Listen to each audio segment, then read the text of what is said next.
Oh, my cats are going nuts from all the fireworks.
The screamers are annoying because they frighten my cats the most.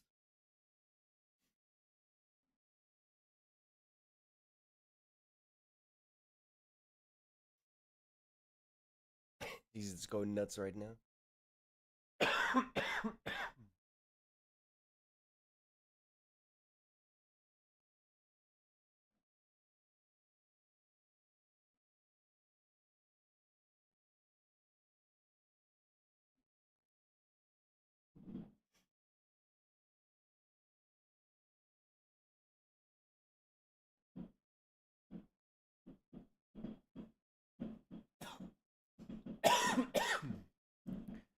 Pew pew pew pew pew pew. Yo, happy New Year, Gimli. I literally just woke up again. Fuck my life. I'm just taking my meds. Shh. Yeah, it's freaking out.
Bro, it's going nuts still. I thought that shit was illegal these days.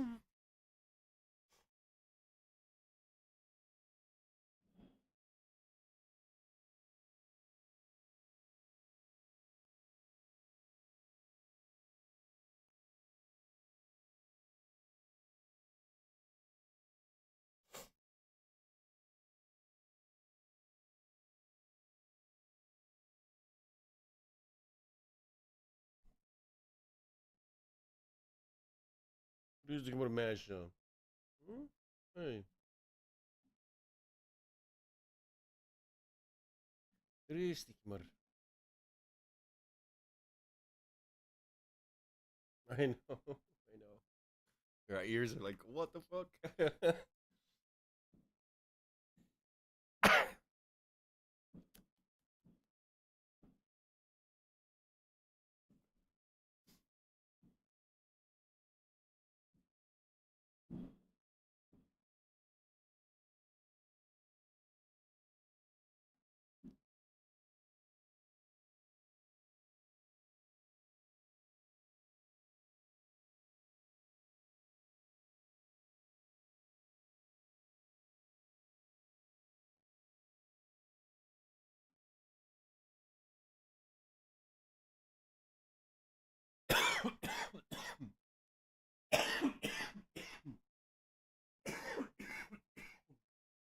Jesus.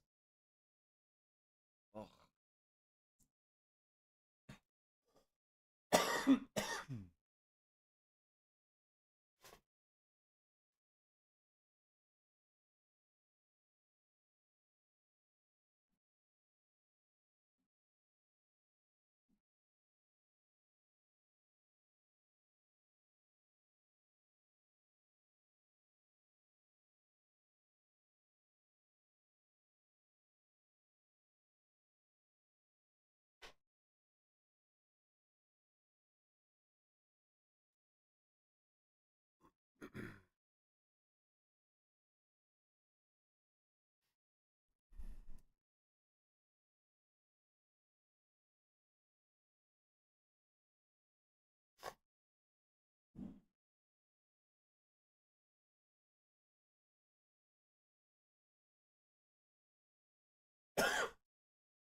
Hello, you absolute legends. Can you believe it? It's already been more than a year since the completionist and his family's decade-long charity scam. Actually, real quick, before I even go further on this, it's a pretty badass T-shirt, Gerard.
Well, Happy New Year.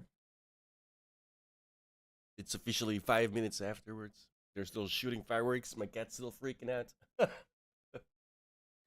Bro, I'm such an old man now. Holy hell.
Excuse me.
Jesus Christ, guys.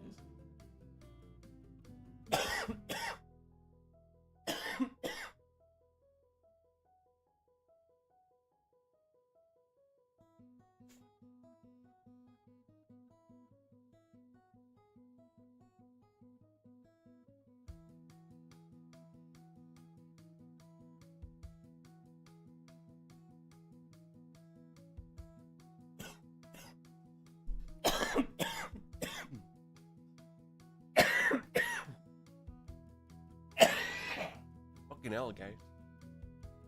I gotta stop smoking.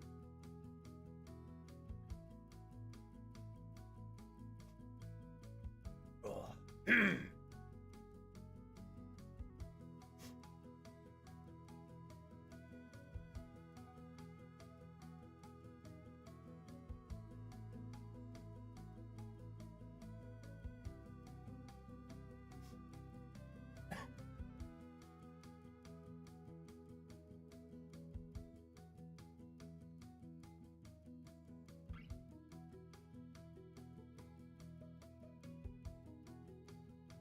Well, ladies and gentlemen, here we go again. We have another example of the woke eating their own, and we love to see it. You love to see it, I love to see it, and if you wait long enough, you're gonna see it. It's only a matter of time. We have an article here from Phantom Pulse that caught my attention because the headline has to do with PC Gamer.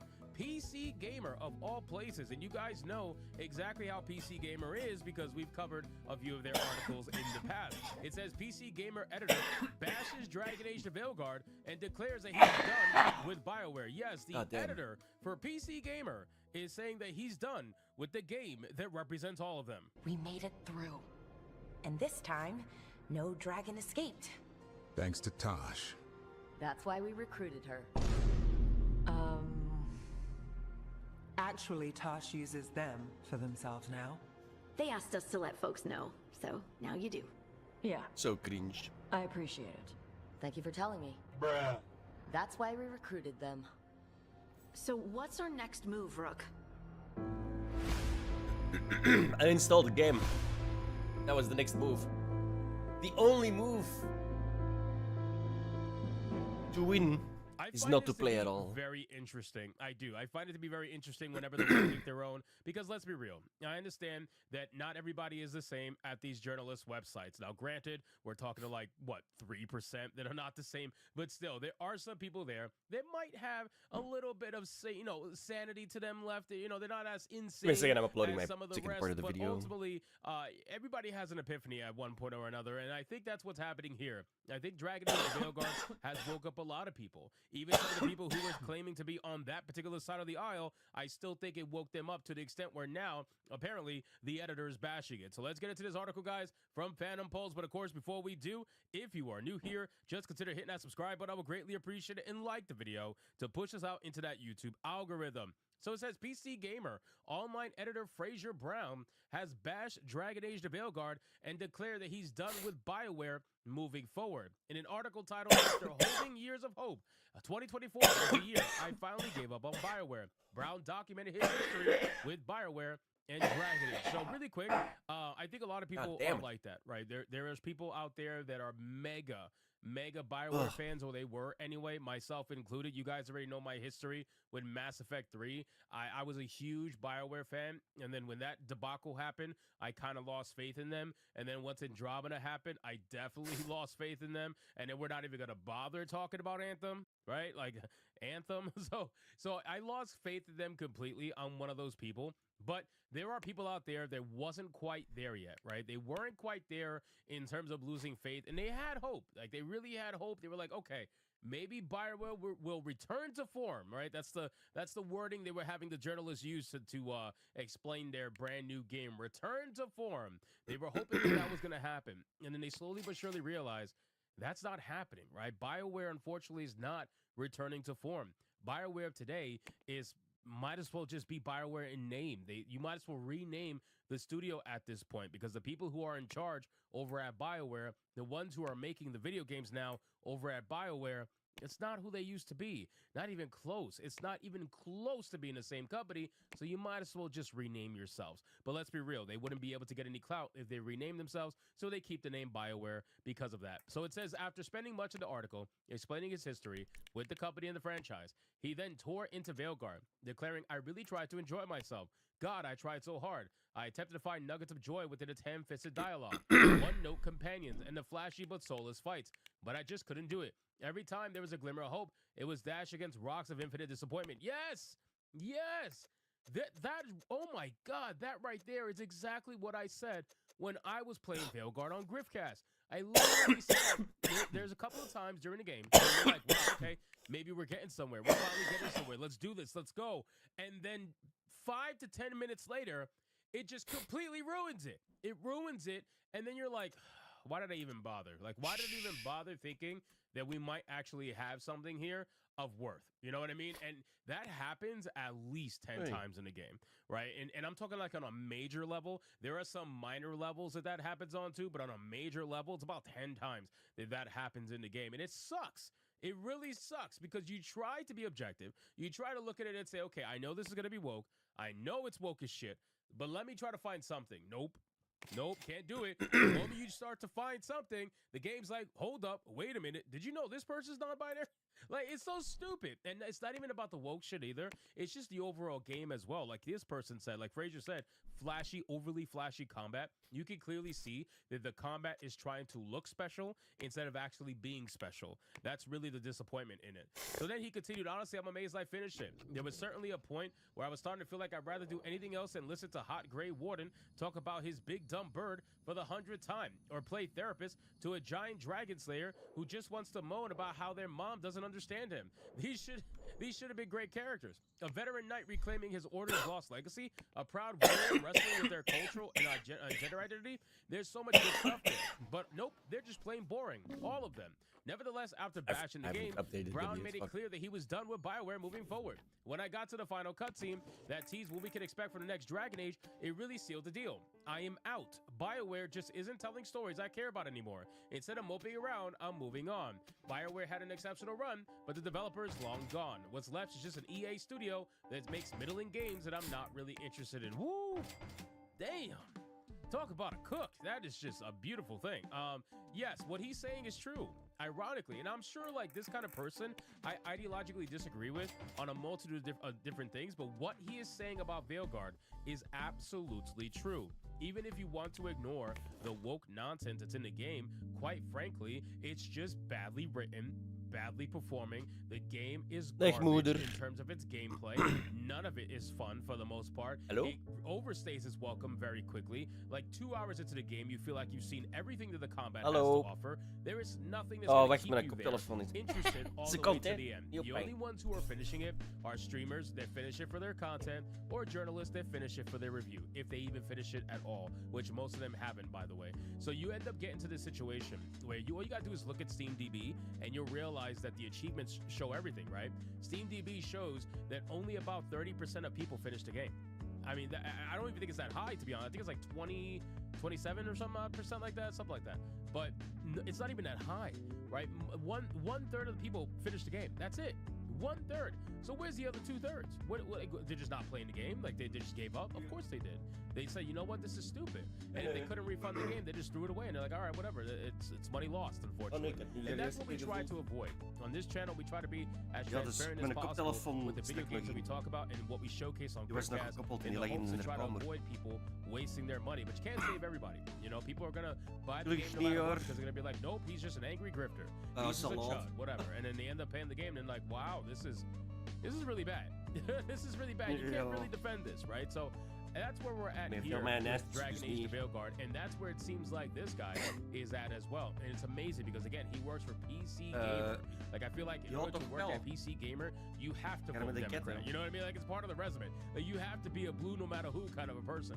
So anyway, it says interestingly enough, Brown previously panned the game when it released at the end of October, but he was not as harsh in his criticism. Instead, he compared the game to Marvel's Avengers. It is polished and competent BioWare action RPG that follows a safe conventional pattern. The old BioWare magic has been codified and sanitized and now feels dated. Even more so, BioWare is actually pretty old RPGs. It is as broad, predictable, and inoffensive as a crowd-pleasing Marvel movie. All flashy, clean, and easy to digest. So it has the power to be entertaining, but never in a way that will stick with you. There are no big swings, no risks, no shocks, and while I've enjoyed some of it, for most of my 4th trip across Thetis, I have been left pretty bored. And honestly, I don't know what John and Trent is talking about. I think this is cooking. I think this is just as cooking as the other part. Maybe just a little bit less, but overall, I mean, he cooked them no matter what. So Mom says Happy New Year. It's good to see that there are some journalists out there. There are some people out there in the mainstream establishment that are waking up to this nonsense, and they're choosing to at least have some level of honesty to them. Amuseer je nog wat? We may not ideologically agree, and that's okay. But we can all agree that Dragon Age of Veilguard was shit, which I think that we could agree on. So anyway, guys, thank you so much for watching this video. Hope you did enjoy it. If you did, consider leaving me a subscribe. I would greatly appreciate it. Don't forget to like the video, comment, let me know what you thought, and I'll see you guys on the next one. If not,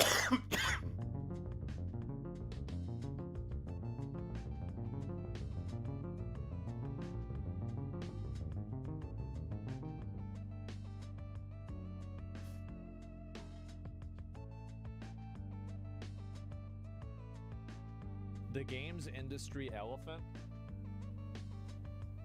Oh, she's talking about the size of the average gamer.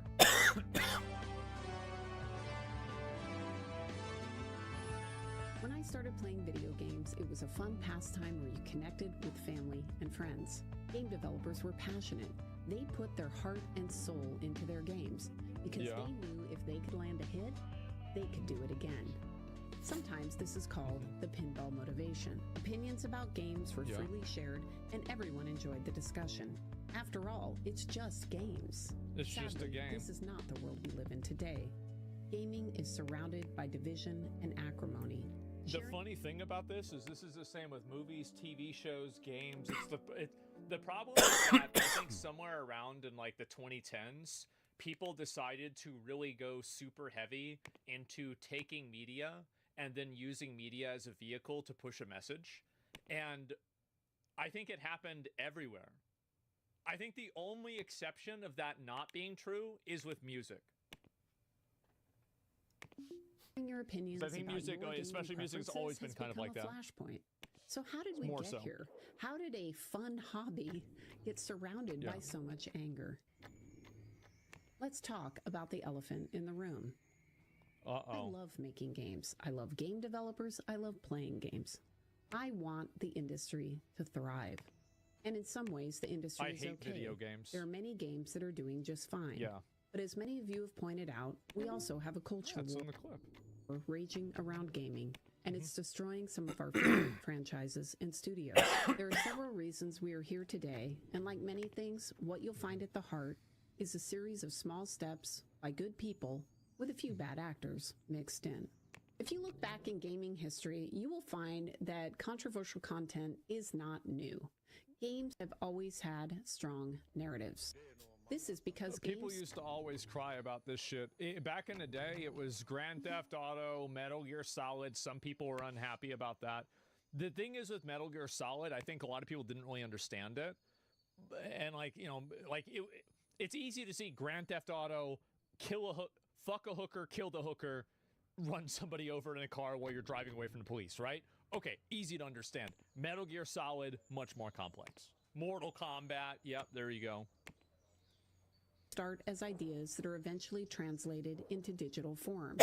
Teams start by gathering reference material from the world around them to help define what is in their mind.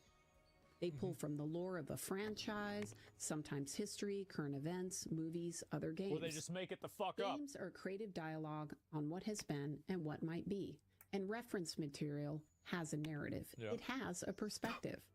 It's easy to see this if you read a history book, because you will hear wildly different opinions on what happened based on where you grew up. Game developers naturally end up exploring themes and ideas based... Back in the South, my dad told me that, just a sec,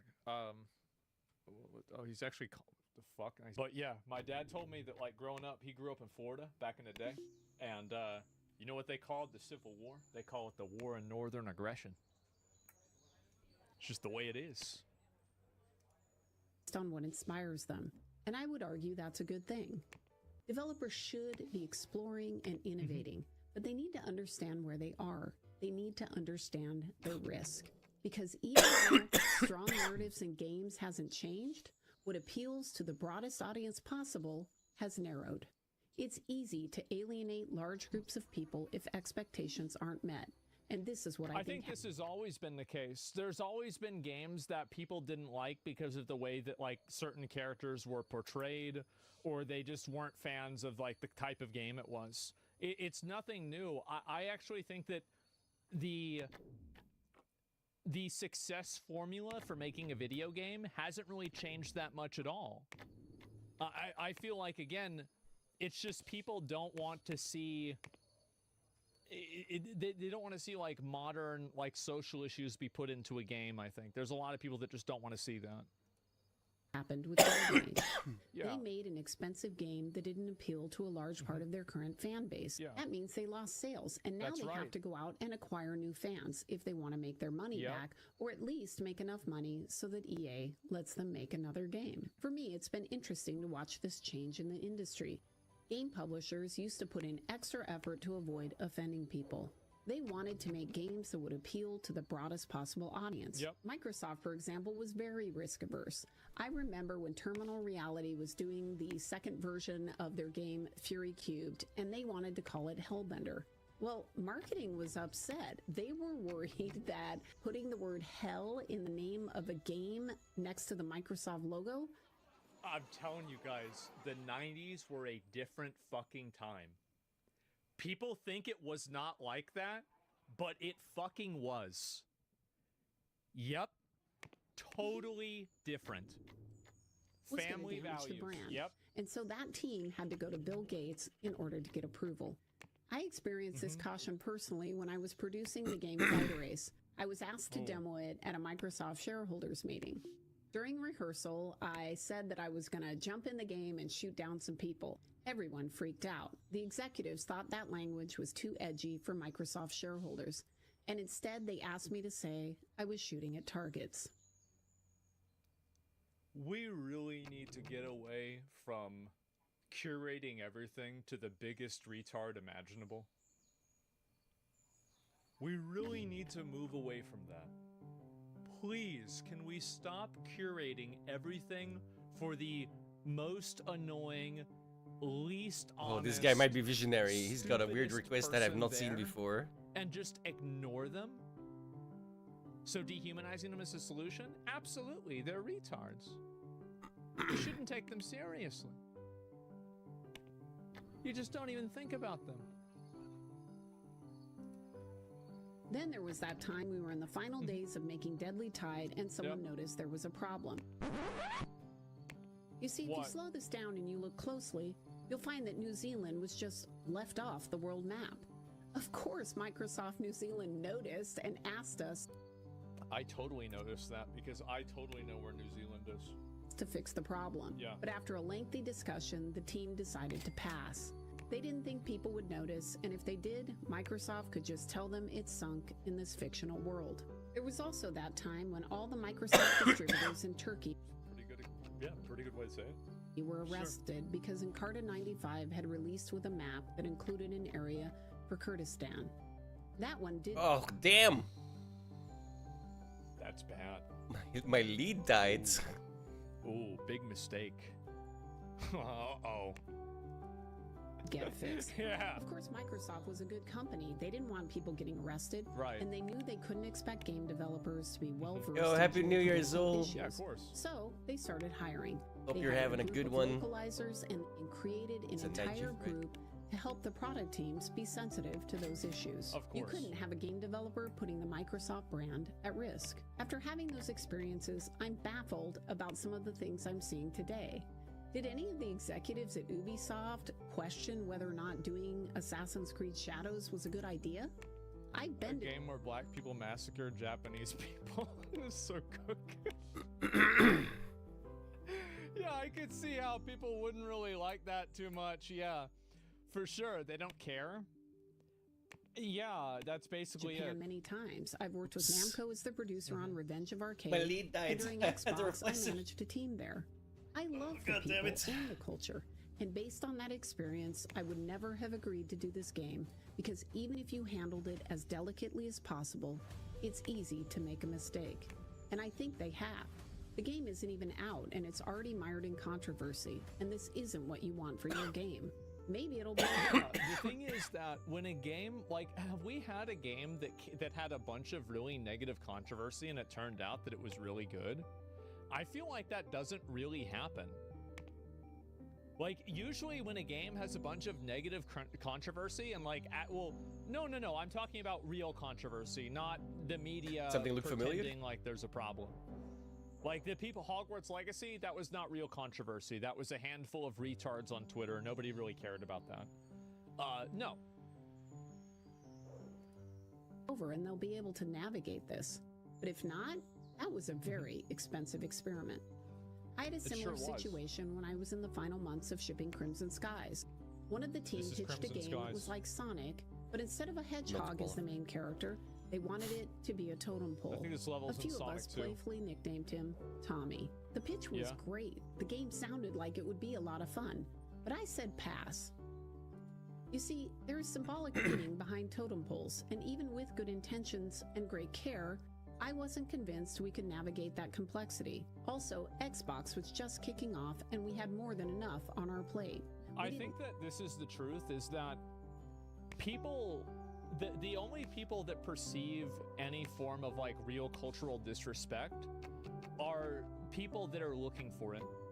And I think that if you just try to make a game and you do so in a way that's not trying to caricature, it's not trying to demonize or illegitimize or just in one way or another disrespect. You have a good New Year's.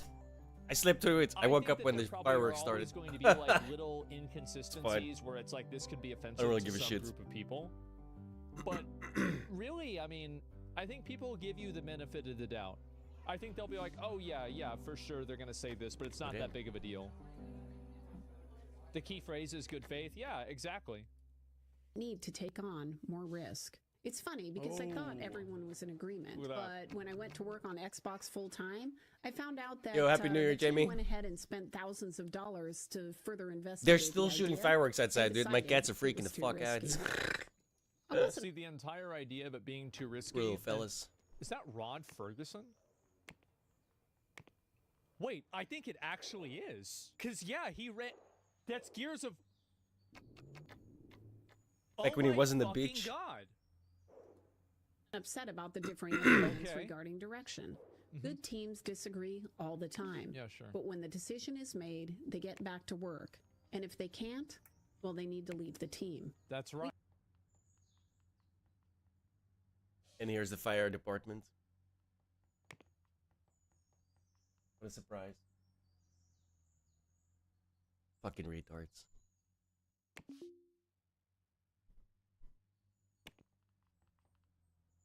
We called it disagree, but commit.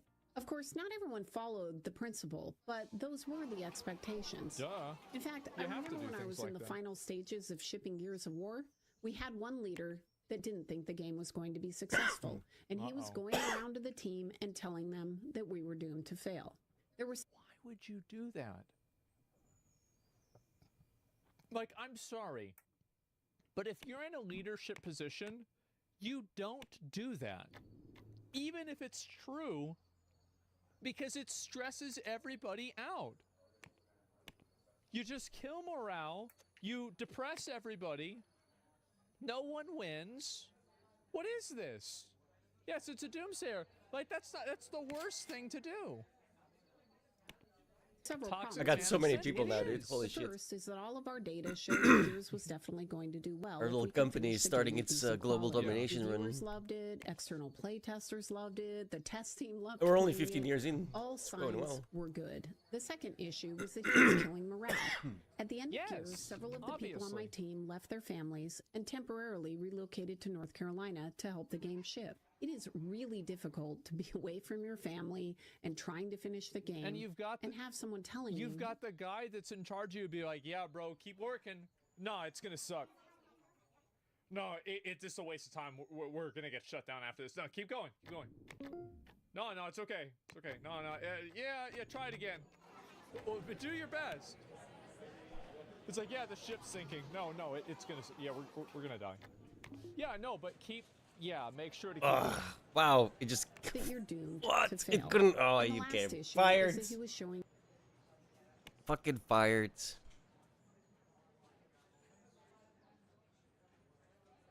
UD division.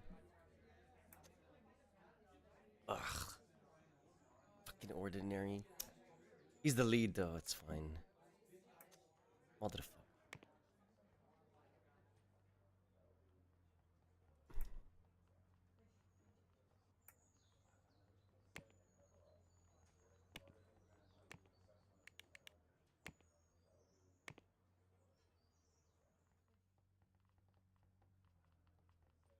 Well, let's try it in a knit.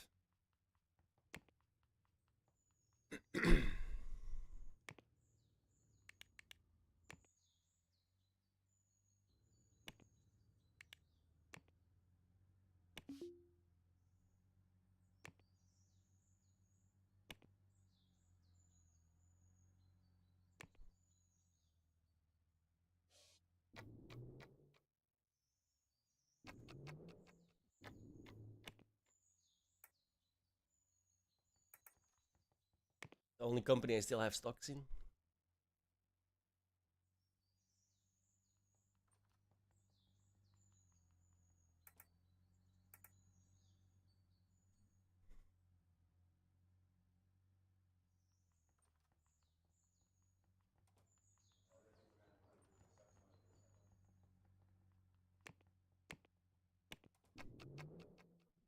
poor leadership. Exactly. When you are leaders on a team, Yes. you go to a room, you hash out your disagreements, and then you try to leave those disagreements in the room. You try to bring a united front out to the team. Dude, this is the nastiest fucking Mean Girls thing that you can possibly do. You get outvoted in the team leadership meeting, and then you go and sow discord in the employees. Like, oh, well, I tried to stop them, but they wanted to do this. Like, what is wrong with you? It's the most toxic thing that you can possibly do. One day I get a call from Epic because someone on my team is actually there and crying in the hallway. Good. And this is why, because this person is being so divisive. Get him It outta turns here. out that he'd had a disagreement with someone on the team at Epic, and he was upset with them. He couldn't let it go, and he wanted me to remove that person from the team. Jesus. Of course, there are situations where it would have made sense to have that conversation, but wounded feelings this close to the ship wasn't one of those. I also explained a hard truth that management would likely replace everybody on our team before they would replace Epic. You see, they were the creators, they were the talent. We were important, but we were there to support them. And that made us... People don't like to hear that because of their ego. People hate to hear that, you know, you're not the star of the show. See, these people are such pussies, man. Game developers are the biggest babies ever. I don't think that's true. I think this is what people do in general, and game developers are unfortunately people. more expendable. I was trying to be honest with him and help him see the situation. It's like, this is the reality. Yeah, it's like you're not, nobody, we replace you in a day, right? You don't tell people this, but like if they're going to put it on the line, you've got to make sure that they're aware of this. Yeah. Situation, but it didn't work. He continued with his negativity, but he just hid it better. He also added me to his list of complaints. It's kind of funny how I found out that he was still mad. I have this weird habit that drives people crazy. I tend to fidget when I'm thinking. If I have a pen in my hand, I'll click it. If I have the mouse in my hand, I'll click on the screen, I'll highlight text, I'll unhighlight it. Well, one day I was reading an email from him, clicking away, highlighting random text, and I saw that there was a paragraph of invisible text at the bottom. It was invisible because it was white text on a white background. Of course it was mean and it hurt my feelings, but I didn't get mad at him. I empathized with him. I wouldn't get mad at him either. I would at that point, I would never be allowed to be, I would never get mad at that person ever again. Because you don't really get mad at a little kid whenever it does something stupid, it knocks over a drink. It's just a stupid kid. Like, I would be like, okay, there's something wrong with this person. Yeah, there's something wrong. And like, I would feel bad for them. Yeah, this person is probably 30 years old, at least. Could have been 45 years old doing this. Who does this? This is her story. I bet the real story is completely different. Oh, because women lie. That's true. That's right. They lie about everything. That's why they wear makeup. You're right. Good point. No, sometimes it's really hard to control your emotions. So instead of grabbing that ball of anger and sending it right back at him, I decided to let it go. That said, I didn't drop the issue, which was his destruction of team morale. And also, by the way, people like that, you do have to get rid of them. Like, like for example, like I would immediately go and say like, hey, listen, like I would talk to HR, I'd talk to my boss, be like, this is really weird. This is like, you know, a list of things this person's doing. You need to, like, in my opinion, is a kill or be killed situation. Because people like that, once a person demonstrates unreasonable, illogical, bad behavior, I try to isolate them and remove them from my life. Because at that point, I can no longer predict what this person is going to do, and that's unsettling to me, and I don't want to be around a person like that. That's it. And you can't always do this, right? You have a family member that's like this, it's harder to do that. But in cases like a job, if I can, I would immediately get rid of that. Let my personal hurt go and instead focus my energy on supporting the team and the game. I decided to show him through my actions a better way to lead. I feel Big fortunate. Mistake. He will work behind the scenes to destroy you in every way. The only way that you can solve this problem is by destroying him. That's it. There's no happy ending where he gets along. This is a irrational person that probably has a legitimate mental problem. And you get them the fuck out of your life. Because if you don't, they're going to do the same thing to you. That's it. Destroy them? Absolutely. And do it and realize that you are doing everyone else around you a favor. Like, you are doing the best thing that you possibly can do for the most people. Like the goat? Yes, exactly. Like the goat. For the greater good. Kill Willie the goat for the greater good. That's exactly what I meant.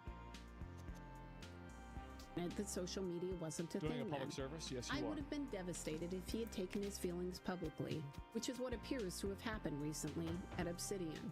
If you haven't heard, the art director of the game Avowed, which is set to ship early next year, decided to post some comments publicly about his game. Apparently there are pronouns in the game, and Elon Musk reacted on X, saying that having pronouns in a fantasy video game is utterly unacceptable. Yep. To which the art director responded, I wanted so badly to make him mad with my game, and I cannot believe it actually happened. Like, why would you ever say something so stupid? This Fucking is retard, like bro. pinnacle cuck behavior. Massive cuck behavior. Who does this? Who talks like this? Who thinks like this? And I bet, so this is one thing again with people like this, is that they are childish, vitriolic, obnoxious, rude, and stupid. I bet that this person is probably completely insufferable to be around. And I bet there's probably 5 or 6 different manifestations of this bad behavior that's negatively affected other people around them. Like, the moment I see, this is a policy that I have. People that have problems are problems. And there's people like this guy that constantly have problems. There are people in the world that try to find the good and bad situations, and people in the world that try to find the bad and good situations. And the latter will ruin your fucking life. They create their own problems. Yes, I know. And disagree. Everyone has problems. Yes. But those problems are their problems, and this person makes his problems everyone else's as well. That's the difference. Yeah, don't you express your problems to the world as you see it every day? Yeah, sure. It's my stream, right? Sure. Totally different dynamic. Artificial problems, yeah. Pronouns belong in fantasy games because they are, you know, fantasy.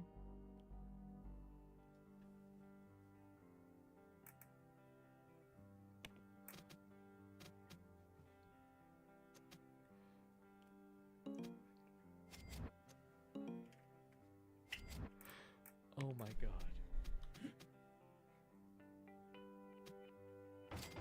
Wow. God.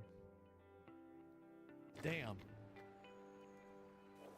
Just wait until you see the default "you said little shit." I personally find this situation baffling. Couldn't Does even he write. know Elon personally? Couldn't I'd even want to write make sad Elon mad with correctly. his game. Why would you say this to someone who is easily one of the Because he's an obnoxious retard. It's really not that complicated. most controversial people on the planet, and therefore has millions of people reading his posts? This interaction may be the one impression that people will ever have of the game Avowed. Yeah. To be clear, I'm fine if Elon ends up not buying I'm gonna it. be honest, boys. I gotta say it. Somebody's gotta say it. You know what these game designs remind me of? You know what game they remind me of?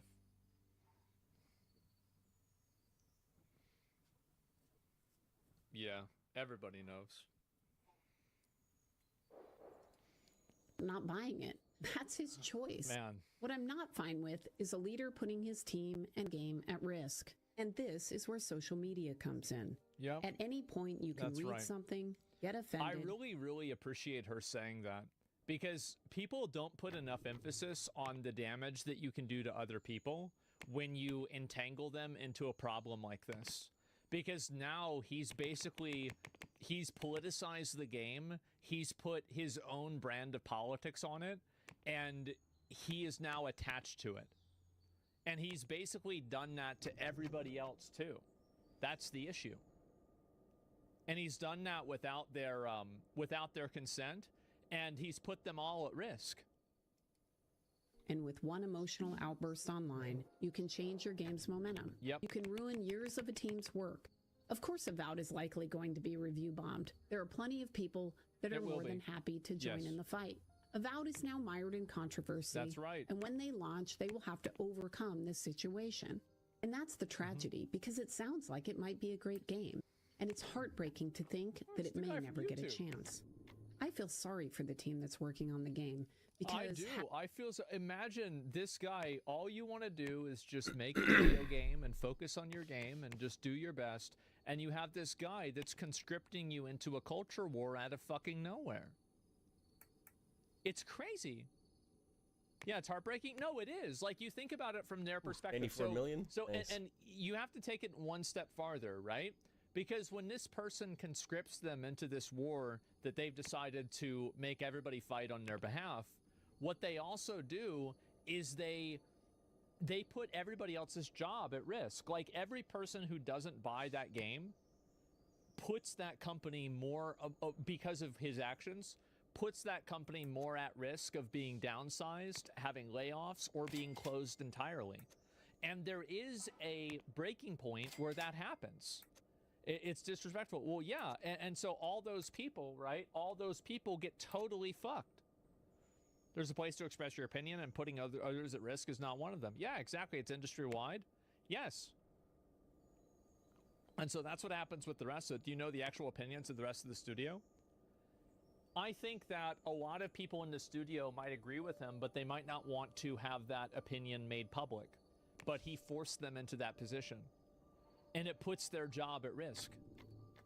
having all of this going on while you're trying to final a game, yeah, it's not fun.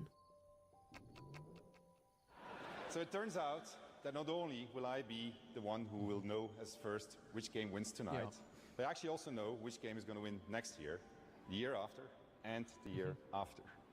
Now, how do I know this? Well, an oracle told me. She said, change is coming. If you're wondering why I'm optimistic, it's because I believe in people. I think that there are only a people Give me all those patents. Like that Avowed guy. They naturally select themselves. After this game probably doesn't sell well and there's a ton of negative controversy, this guy will have a harder time in the industry and getting a job for the rest of his life.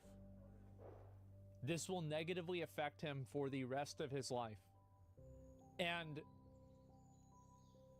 you know what I think? Deservedly so. Good. Yeah. You get what you fucking deserve. That's what happens. Over a tweet is crazy. It's not over a tweet. It's over the game, and then the tweet reinforces the reason why people don't like the content in the game. There are plenty of developers that say stupid shit on Twitter all the time, and nobody really cares because the games are good. Nobody gives a shit. But when the game itself is being used as a vehicle for that mindset, then it becomes an issue. The harsh truth is they fail upwards. I don't think that happens. I really don't. And I think also the truth is that people have the power to make that not happen. You do. Everybody does. Collectively, they do. So if you don't like it, then push back against it. That's it. He sent a message. It doesn't matter how. Yeah, he does. You remember Velma and Rings of Power? Yeah, I mean, I don't think that the people that, like... Here's the thing, is that... Here's actually a great example. Do you remember all of the women that did Ghostbusters 2016? You don't see them around anymore, do you? That's it. They're done. Like, people have a bad role like that? Or Kathleen Kennedy? Oh, I don't know about her. Exactly, yeah. It totally can destroy your career. Few people who are causing this divisiveness. It is not the majority. Most people want things to be better. And so they will be. Yeah, that was the year it happened. And I believe we will eat that elephant together, one bite at a time. Yeah. They knew that if you put the game and the team first, the revenue will follow. They were driven by idealism and wanted players to have fun. And they realized that if the developers didn't have fun, nobody was going to have any fun. They understood the value of respect, that if they treated their developers and players well, those same developers and players would forgive them when things didn't go as planned. Yeah. But above all, they cared about their game because they loved games. Well, these people And the game of the year is... They love congratulating themselves for having the right opinions. Astrobot!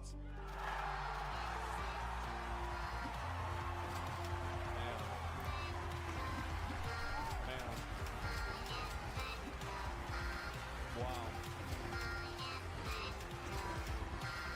Biggest rob in history. Man. The Sony Game Awards this year were crazy, huh? Man, that's gonna be, yeah, wow. Sony Game Awards went hard this year. Wukong Game of the Year, everybody knows Wukong won. But yeah, anyway, so who is Executive Boku who's showing the video sabotaging the... She's not going to say who it is. I mean, she's not going to say exactly. I mean, of course not, right? And you're a legend. You put this issue wonderfully. Yeah, and I think that a lot of people don't understand how much collateral damage they create by using like whatever art they have or they're part of as like a vehicle for them to push like the way that they see the world, right? This is a huge, huge issue. This is such a great video, by the way. What a good video. I'll link it to you guys. I've never watched the video by her before. Laura Fryer.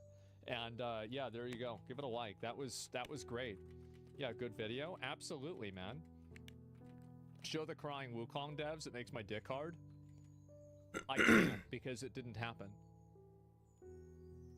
People went back and reevaluated and looked at the footage again. It didn't happen. Yeah, so like so what were you watching that got you hard then? What were you doing? Because it wasn't that. Yeah. What were you doing? Maybe you're just playing. Maybe he's just playing Black Myth Wukong. You know, like, hey, right? I mean, look. It's a weird guy, right? I mean, people are gonna be into what they like, right? That's it. And wow. And man crying gets more. Yeah, I guess so, right? And anyway, yeah, no, I think that really, again, people need to realize that, like, when you're working on a big team on something like this, you do actually affect other people with your words and actions. So yeah, I think so. Probably watch Concord Dev. Yeah. Probably jerked off the Concord characters. Yeah, I'm gonna be honest. Avowed, I am going to play Avowed the day it comes out. I'll even try to get early access. I really, really do my best to try to give these games a fair shake. And I, in fact, believe that my reception of Dragon Age the Veilguard was the most, I mean, as always, right? Was the most fair, least biased, and most objective perspective to have. You were fair, and I'm fair every time. Whether it's right or wrong or anything else in between. Did you finish Veilguard? No, I didn't. I almost did, and I just haven't played it because I've been playing other things instead. That's it. Am I your honesty? Yes, I really do try to be honest with all of this stuff. I try harder than anything else. You almost liked it at one point. There are things about the game that I like. I think that the talent tree system and the character building system is good. Everything else is kind of mediocre. But yeah, I would say that part of the game is good. Anyway, I think Avowed could still... You think Avowed could be good? I don't know if Avowed could be good. I really don't. But,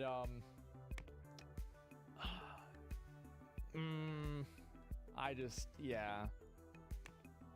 Again, I mean, if it's good, I will be playing it, I will be showing it, and you guys will have an idea. Right? You'll know, and there it is. But, you know, we'll see what happens. I really don't know.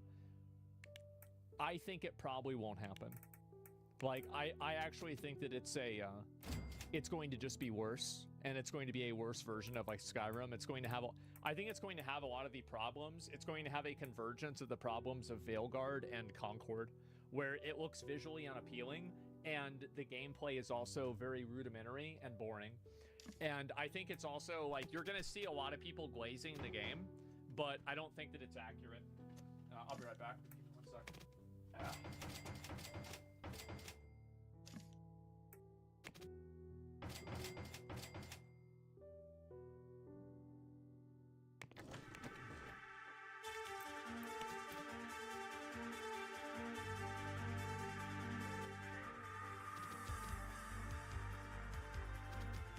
2023 was tough for Tinseltown. It was the year of the Flopbuster, the streaming collapse, and the worst time strikes in history, leading to what many called the Great Hollywood Apocalypse, where the only survivors wandering the wasteland are creative bankruptcy, identity politics leftovers, and zombie franchises regurgitating unnecessary prequels, sequels, and spin-offs. Once again, we here at Nerdrotic have put together a team with a special set of needs, and they've done a deep analysis and come up with the top 5 woke Hollywood disasters of 2024. Number 5, Madam Web.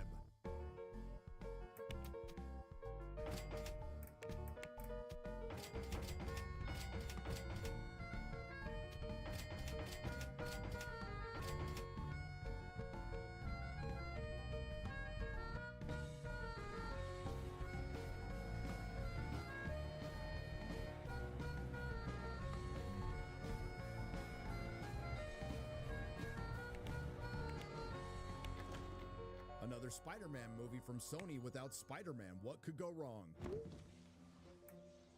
Starting with the casting of Dakota Johnson playing Madam Web, who, in the comics, is a clairvoyant elderly woman who's blind and crippled. The resemblance is uncanny. Now, how do you screw up a movie with Dakota Johnson and Sydney Sweeney? Well, possibly lie. Based on their Instagram post, there's a lot of speculation that they were led to believe that they were in an actual Marvel Studios production. When I got the Madam Web role, I ran into Lizzie Olsen in a hotel lobby and spoke to her about it for a bit. She said she had a great time and seemed very relaxed about it. So that was comforting.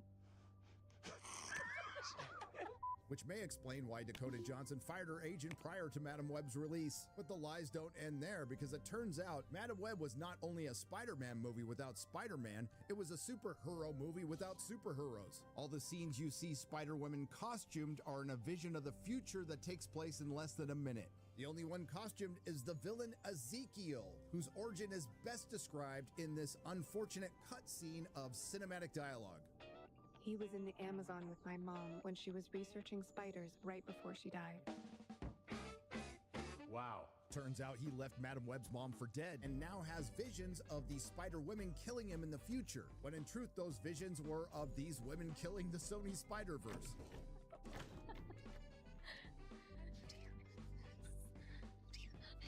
Are you crying or are you laughing? This film is best described as an adult film without all the adult stuff. So, while my character in the movie may be able to see the future, I also can. And I know what the future brings. I know that when you see Madam Web, you're gonna love it. In fact, I think you're gonna see it twice. Featuring scenes like an old Definitely woman didn't happen. kidnapping a group of barely legal girls and then taking them out to the park. You guys, this is so freaky. Who are you? What is going on? Then there's a scene of the older woman abandoning the barely legal girls and leaving them to their own devices. Just stay here. Don't do anything dumb. Seriously. Don't do dumb things. This is followed by the older woman teaching the barely legal girls some CPR. And then you pump. And you want to go like 2 inches down. Go. Good. Okay, Anya, get ready to take over. And go. Great. Okay, 1, 2, 3. Perfect. Nice job, Anya. And towards the film's climax, the older woman drops off the barely legal girls with an older man and a pregnant woman. All the setup, none of the payoff. In the end, the villain is killed by product placement, the P in a Pepsi sign, and the origin of Madam Web, considering she had her powers from birth, was to become blind and crippled. I wouldn't be here if it weren't for the three of you. Unsurprisingly, it was panned by audiences and critics alike and became a massive flop. But there were some winners, because Sydney Sweeney and Dakota Johnson may be the first 2 actresses in history to become more popular after their film bombed. I am so happy to be here. My name is Sydney Sweeney. You might have seen me in Anyone But You or Euphoria. You definitely did not see me in Madam Web. And it had everything to do with their attitude towards the flop, which was to blame the executives, Sony, and not the fans. In truth, this was the best unintentional comedy of the year, and quite frankly, I had a good time watching it, but even at the time, many of us believed this would be the worst movie of 2024. How wrong were we? Oh, my sweet summer child. Number 4. The American Society of Magical Negroes.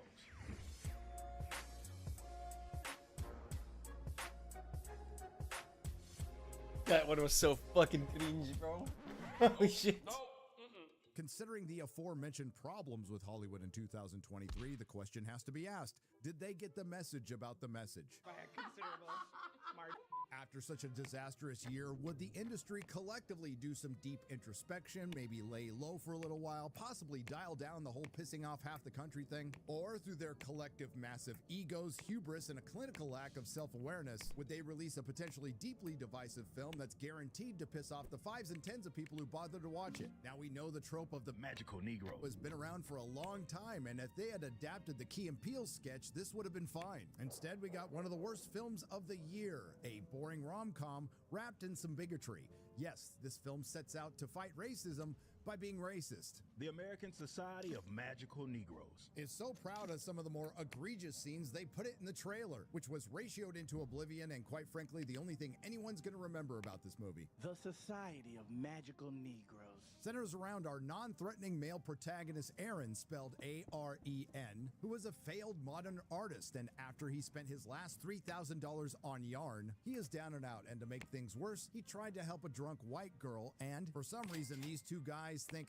this guy is mugging her. He's saved by David Allegreer and recruited into the American Society magical Negroes. As per the film's synopsis, a young, diverse, non-threatening male protagonist gets recruited into a secret society of magical black people who dedicate their lives to making white people's lives easier. Although initially enamored with his new powers, he begins to question the value of using supernatural means to do the very thing he's felt obligated to do his whole life. And why does our young, diverse, non-threatening male protagonist and the American Society of Magical Negroes feel the need to make life more comfortable for white people? I think it's best to let the film explain itself. What's the most dangerous animal on the planet? Sharks. White people. Ah, here we go again. When are white people most dangerous? When they're teamed up with sharks. When they feel uncomfortable. White people move into a neighborhood, they feel uncomfortable. Gentrification. Okay. White cop sees a black man, feels uncomfortable, another shooting. There was a time when all you had to do is look at a white man and make him uncomfortable. That was pretty much it for you. The last thing we see in this world is an uncomfortable white man. We are the vanguard of white relaxation. Black knights making sure that they don't take it out on a brother. Statistically, that's definitely not true though. If you were looking for When you look at crime numbers, you ooh. burn alone and it never comes. And let's not Sorry, forget but that nope. White discomfort is measured by a white tears meter. That's right. According to this film, the safety of all black people, only in America, by the way, is based on white comfort. And why does David Alan Grier recruit the young, diverse, non-threatening male protagonist? I know you can feel their discomfort, Aaron. Watching you walk through a room full of white people was the most painful thing I've ever seen. I mean, aside from being a young, diverse, non-threatening male protagonist, he's over-accommodating to white people because he's constantly in fear for his life, and that makes him a perfect recruit for the American Society of Magical Negroes. Hold up. Wait a minute. Something ain't right. which, as the film states multiple times within the first 20 minutes, is a collective of magical black people who are assigned to specific white people, and as far as the origins are concerned of the American Society of Magical Negroes. It comes from a group of slaves who developed this collective magic to make white people feel more calm. Now, I think a better use for it would have been to escape. Anyway, David Alan Grier assigns our young, diverse, non-threatening male protagonist to a mediocre white male who somehow is a threat to all black people in America. So after the first third of this film is essentially racism's greatest hits, it devolves into a Gen Z love triangle rom-com, which made me miss the racism. They're like a couple, you know, in the movies. That's really sweet. What is this? What the f? And the worst part of the film was the message, and I guess I should be specific. Not the message, the film's message. It turns out that the American Society of Magical Negroes is a self-absorbed journey about a young, diverse, non-threatening male protagonist who believes he has spent his life trying to make white people feel comfortable, who got a job where he has to make white people feel comfortable, and then deciding he doesn't want to make white people feel comfortable. And the film ends with the Gen Z identity politics equivalent to the feminist speech in Barbie, except it makes the feminist speech in Barbie sound reasonable. I've been on this planet for 27 years, and I just figured out this week that I deserve to be alive. You going all crazy out on me. The American Society of Magical Negroes. A film by first-time director Colby LeBee is a self-insert working through his personal hang-ups. The animatronic robot from Chuck E. Cheese. What does he look like? Are you sure I'm not an animatronic? I think you look like the rat from Chuck E. Cheese. Chuck E. Cheese. Wow. Chuck E. Cheese. Can you sing a song with me? Okay. And for the people out there who don't think this film is racist, let's play a little game. Let's replace white people with Asian people, Latino people, multiple choice demographic. What conceptually could probably be a good film if it was made in 2008 when we could still have comedy turned into something angry, hateful, reductive, sad, and dumb. Oh my God! The American Society of Magical Negroes was so bad, critics and what few members of the audience who actually watched it hated it, and despite its $15 million budget, it was still a well-deserved flop. Number 3, The Acolyte.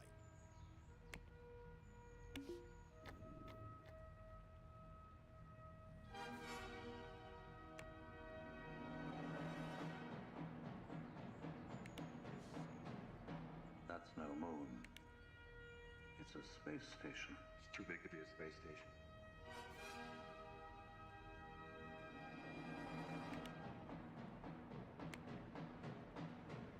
All hands aboard. Producer Leslie Headland.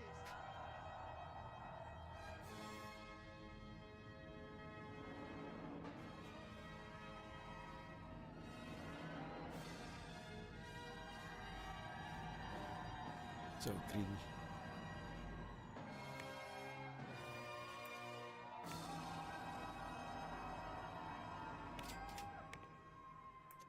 Who?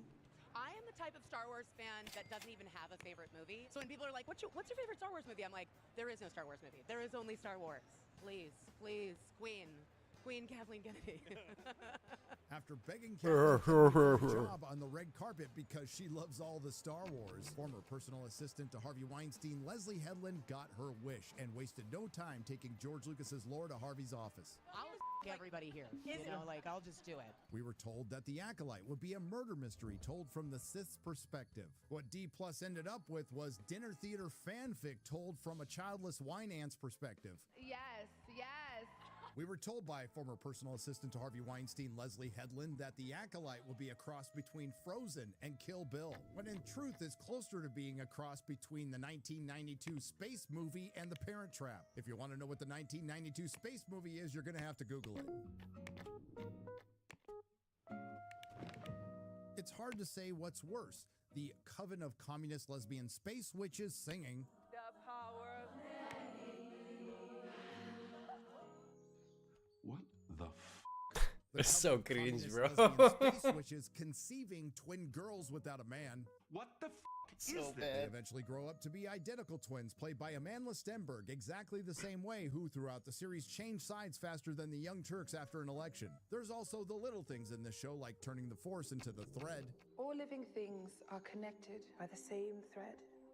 Some call it a force and claim to use it. But we know the thread is not a power you wield. A few moments later. That's it. I'm calling Child Protective Services.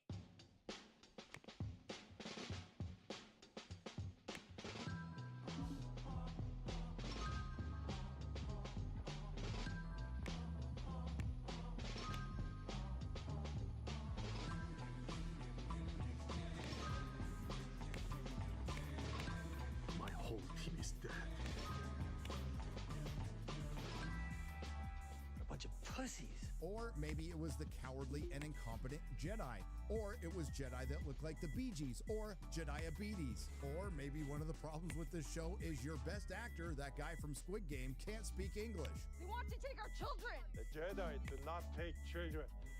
Accompany that with the inappropriate Jedi-Padawan relations. But we also have to consider the possibility that this is one of two shows on our list that are adapted from purely male brands and written specifically for the bane of fandom.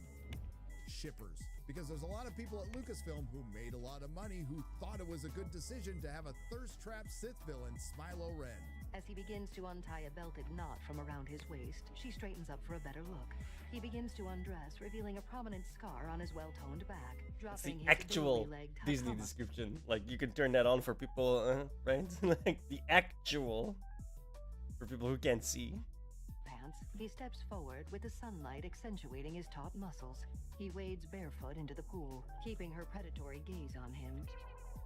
Why is everything so sexual with this person, man? Everything is just so sexual. There's a lot of very well-paid people at Disney and Lucasfilm that thought this show was a good idea. Well, for starters, it turns out it wasn't a good idea to give former personal assistant to Harvey Weinstein, Leslie Headland, $230 million to make a Disney Star Wars show. You just have to have the confidence to walk in there and pretend like you know how to do it. I'm telling you guys, like, the truth. Like, that's how I made my first film, was that I was like, I know what's going on. I didn't at all. And I think it shows in the movie. It also turns out not to be the best of plans to attack the fans prior to the show's release.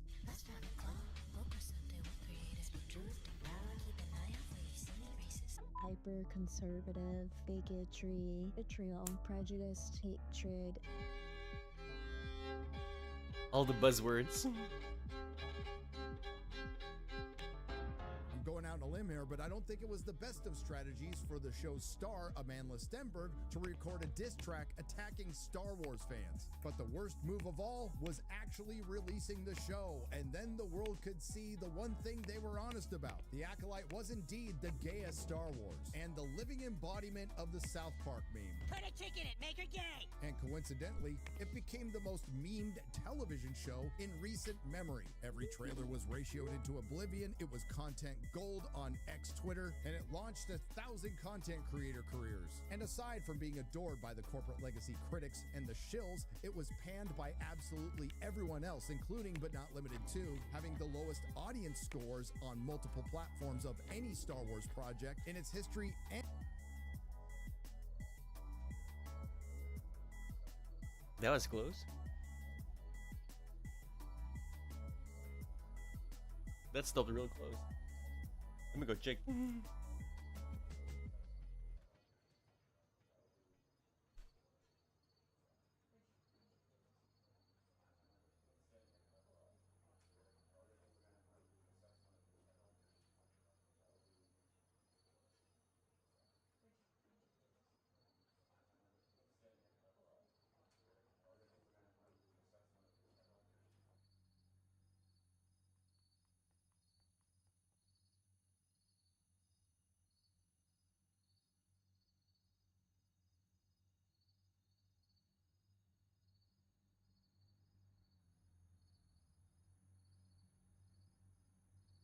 I don't see anything.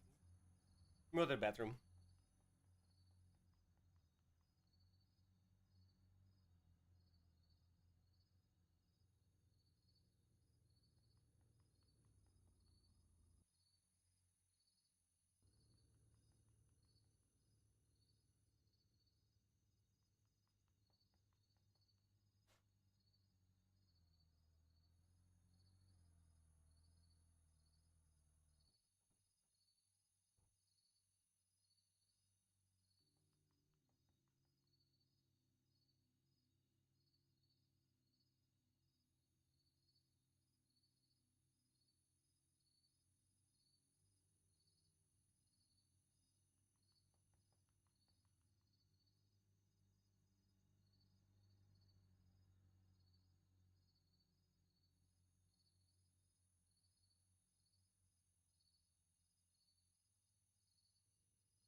and having the lowest ratings of any Disney Star Wars project on D+. But then the unthinkable happened. I felt a great disturbance in the Force, as if 5s and 10s of Acolyte fans suddenly cried out in terror and were suddenly silenced. I fear something terrible has happened. And it did. The Acolyte was canceled. It certainly had its fans. Unfortunately, it wasn't enough. And as predicted, the Acolyte became the Marvels for Star Wars, the undeniable truth. And it became a cultural moment because that's when the world realized the fans were always right. And Disney, with their willing and able comrades in the corporate legacy media, didn't just lose their integrity. No, they found out they never had it. You might be asking yourself right now, what could possibly be worse than The Acolyte? And that will be a good question. Well, it turns out there's another show with a lot in common with it. Questionable showrunners with questionable talent and questionable connections, preemptive attacks on the fans and the press, embarrassing promotional interviews, flying out shills to meet the showrunners who of course followed that up with glowing reviews, massive ratios, abysmal audience scores, and losing most of the audience that you had left by the end of the season. The only difference being, and I can't believe I'm saying this, Disney was smart enough to cancel it. This brings us to the next show on our list, which according to Games Radar is the best of 2025 and number 4 on Empire Magazine's list, and it's a not so solid number 2 on ours, The Rings of Power Season 2. What you are witnessing is real. The participants are not actors. They are actual litigants with a case pending in a Numenor municipal court. Both parties have agreed to dismiss their court Completely forgot my update. I'm like literally doing research specifically for it. I completely forgot. Ah.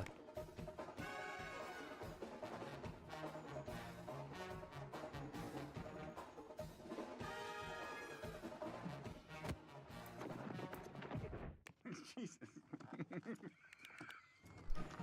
Under most circumstances, a show that cost $58 million an episode that lost 63% of its audience throughout its first season will be canceled. But when your show's the giant vanity project of a megalomaniac billionaire who's the closest thing to Dr. Evil we have in this world, that has enough spare change around to spend $42 million on a massive clock that ticks just once a year in the Sierra Diablo Mountains of Texas, that's totally not a cover for a secret base, and flies around in rockets that look like a... Wang! Pay attention. I was distracted by that enormous flying... Johnson. Yes, sir. So of course the show was safe, but did Amazon learn from their mistakes and listen to the fans that they called patently evil? But a lot of it, I have to say, at the end of the day, we just got to tune it out. There's nothing anyone can say about the show that one of us hasn't already said, oh, this didn't turn out, oh, that was supposed to be better, oh, that didn't work. But you did it anyway. To be fair, after some quiet reflection, Amazon did identify the one single problem they had with season 1, all the male directors. I'm so happy the season has been directed by women. It gives a different perspective, I would say, the feminine gaze. That's what I meant to ask you. How different is the feminine gaze? The fact that 3 women get trusted with this huge budget, I always say, why not? Why wouldn't we be able to, right? Absolutely. We might have a female president soon, so...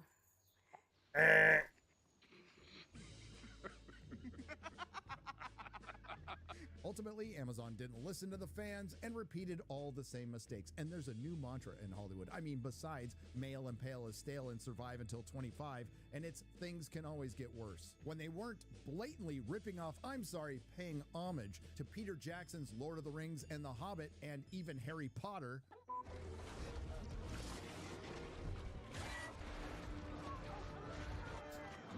What was that? There are nameless things in the deep places of this world. There are older and fouler things than orcs in the deep places of the world. He's never mentioned you. A wizard does not find his staff. It finds him.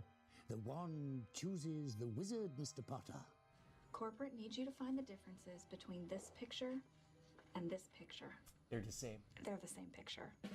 Amazon, out of one side of their mouth, promised that season 2 would be more canonical and honor Tolkien's lore, when in truth, they were buggering it some more. I must have missed the part in the appendices where Gandalf showed up in the Eastern lands 1,000 years too early, wandering around with female Sam and female Frodo, just so we could spend 2 seasons revealing his name in the lamest way possible.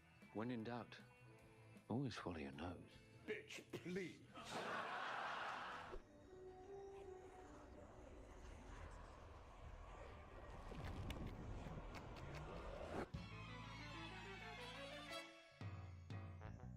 Afraid he lose control again. Without a ground. Hi, Know what I mean? Know what I mean? Nudge, nudge, know what I mean? Say no more. What is it? From the start, And I now saw for in my something dream. He's a completely giant. different. Like an elf?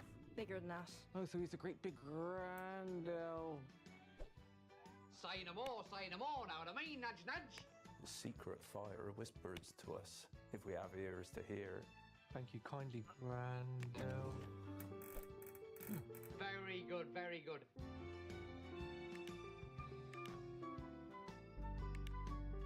Gandalf. Great, it's about f***ing time. And it's astounding that everyone on Earth who actually read Lord of the Rings completely missed the point with orcs. Instead of being the embodiment of evil, apparently the professor intended for the orcs to be an oppressed class of victims who just want a safe place to raise their kids, be evil, and practice their corrupted form of life in peace. We are safe here. We have a home. Must we go to war again? There are some dangers in this world about which it is a father's burden to know, and a son's burden to trust him. Trust me, my son, and I tell you that we will never truly be safe. As you will it, Lord Father.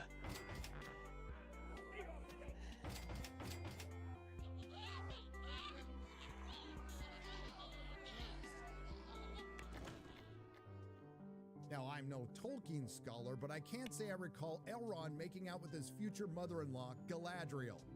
Yeah, love you. Just the way you are.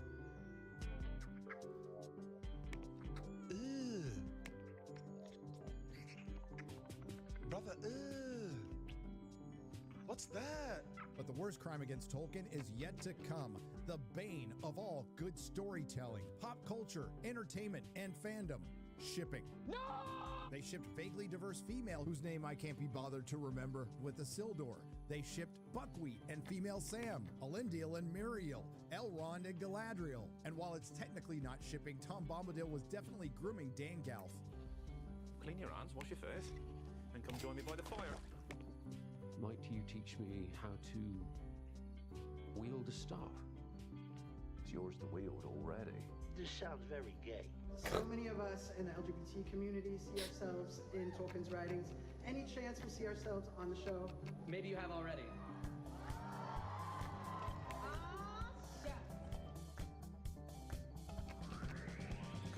And of course they couldn't resist shipping Sauron with Celebrimbor, don't believe me?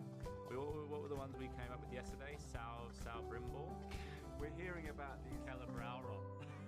That's the one.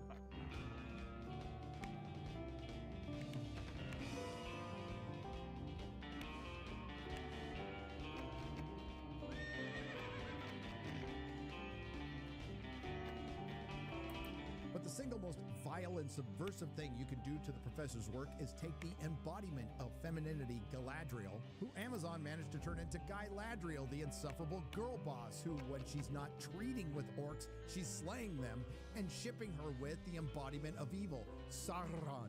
And this is nothing short of character assassination, right up there with Indiana Jones and the Dial of Dysentery, Han Solo in The Force Awakens, Luke Skywalker in The Last Jedi, and the Doctor in Doctor Who. Turning Sauron, the dark sorcerer and shapeshifter, master of shadows and lord of werewolves, into a hopeless simp for Guy Ladriel, whose shapeshifting ability was putting on a wig and fooling everyone in Middle Earth, making it Simple Earth. But at least we got to see Sauron cry.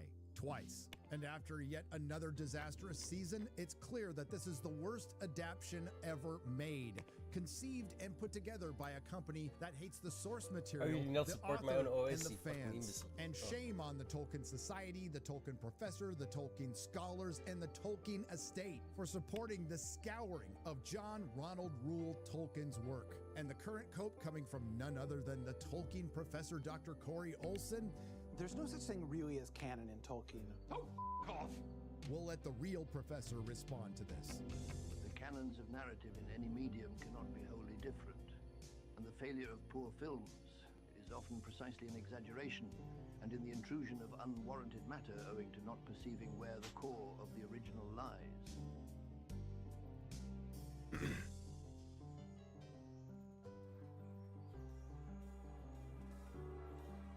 Before we get to number one, here are some worthy dishonorable mentions.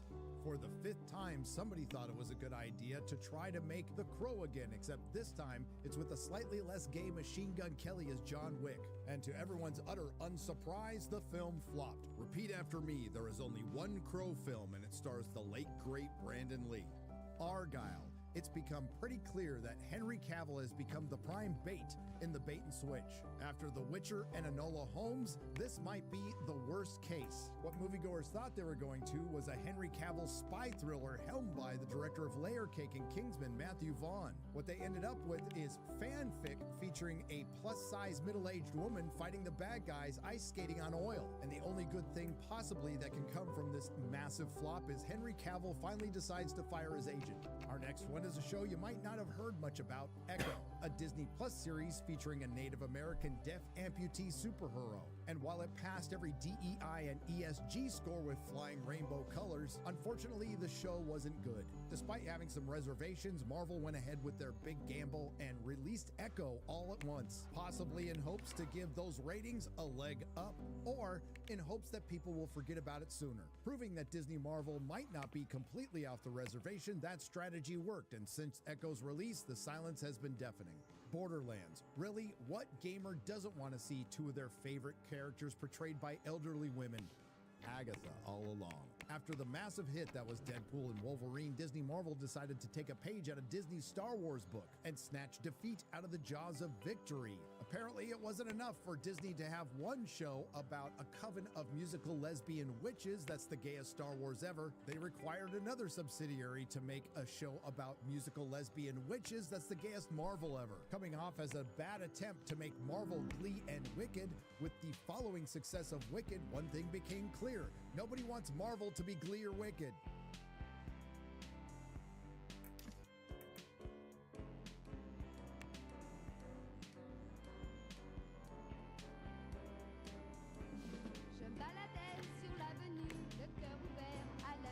Holy shit. Are so many people buying that Wes? All of a sudden.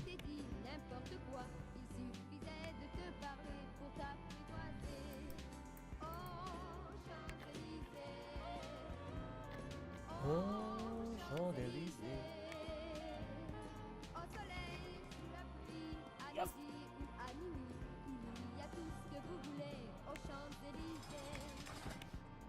Number 1, Joker, Folie à Deux.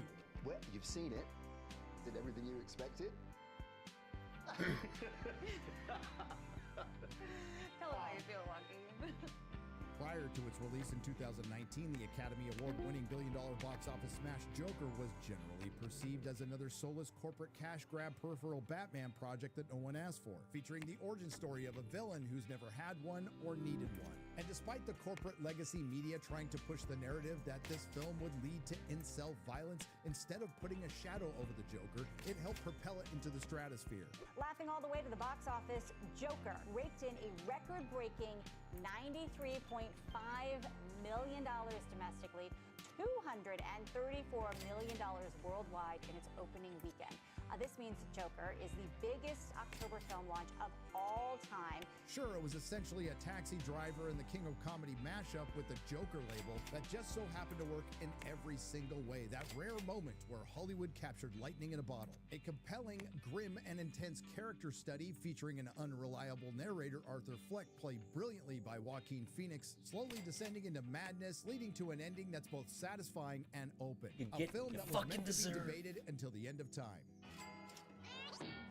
Or until Warner Brothers, America's dumbest company, decides to back up a couple of Brinks trucks full of money to an actor and a director who didn't want to do the sequel in the first place. Are we going to see you do another one with Batman and Joker? Definitely not, no. Why not? Why wouldn't you want to take it to the next level? Because we like this as a standalone thing, as its own thing, yeah. Add to that, casting a pop star, Lady Gaga, and announcing the sequel is going to be a musical, leading many moviegoers to revisit their doubts prior to the first Joker. And then, unfortunately, the film was released and 5s and 10s of people saw the truth.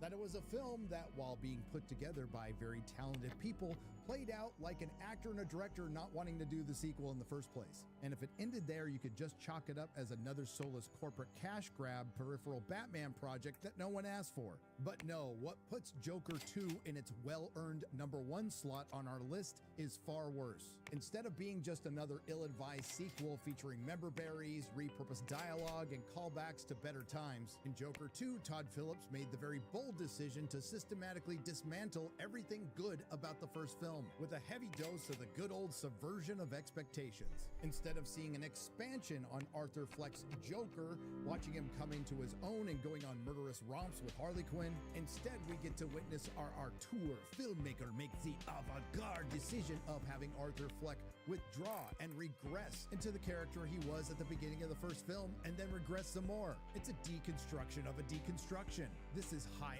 art. And as far as the unreliable narrator is concerned, in the first Joker, there was a lot of scenes where we're not sure if it's happening in Arthur's head or not, until the Joker 2, during a court scene where we're shown that the events of the first movie went down exactly how we saw them. While the corporate legacy media was trying to push the narrative that the first Joker will lead to incel violence, I think we can all agree that the second Joker will lead to narcolepsy. Lady Gaga didn't add much to the film, playing Harley Quinn as essentially a manipulative clout chaser, and the monotony is occasionally broken up by the musical bits that don't feel like they fit at all. Half of them are mumbled, and the rest are Lady Gaga singing oldies. For once in my life, I have someone who needs me. No, shut up! She's a fool, and don't I know it? Shut the f up! Forget your troubles, come on, get happy. Will you shut up? Sing hallelujah, come on, get happy. Ready for the judge. Shut up! Shut up!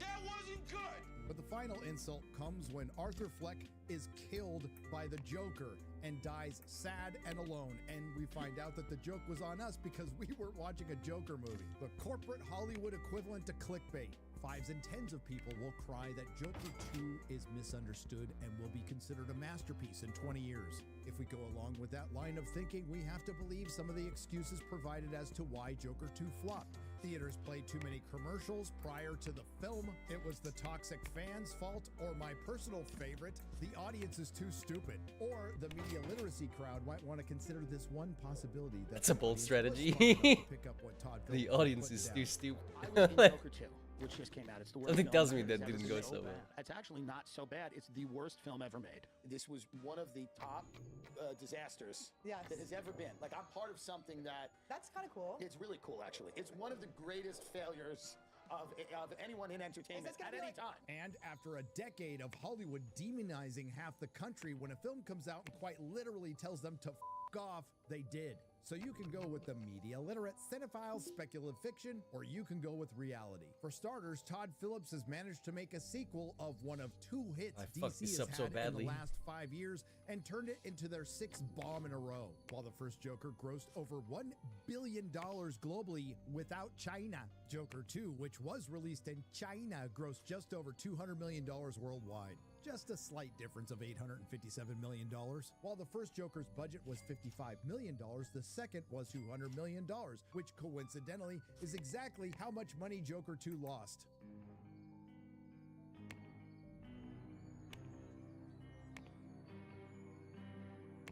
While the first Joker, which was cinematic serendipity that divided the critics and fans, the second Joker was a cinematic catastrophe that united the critics and fans. Perfection. And the topper is, while the Joker 2 is an awful movie, its added bonus is it completely ruins its predecessor. I'll never watch the first again. Joker 2 is the personification of everything wrong with modern Hollywood.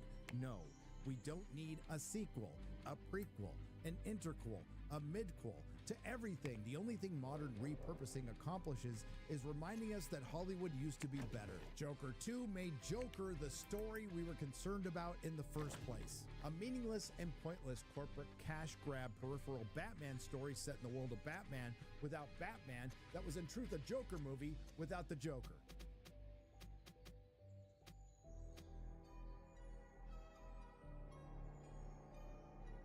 That's That's our list, folks. The top 5 woke Hollywood disasters of 2024. A year that's been tough on Tinseltown because an entire industry and its celebrities learned that they lost what little influence they thought they had. The year of the woke Hollywood reckoning. Time will tell if they got the message. As always, if you don't agree with our list, please leave a comment, or better yet, write your own. Please like, share, and subscribe, and you can enjoy another video right now. Nerderotic.com. Please subscribe.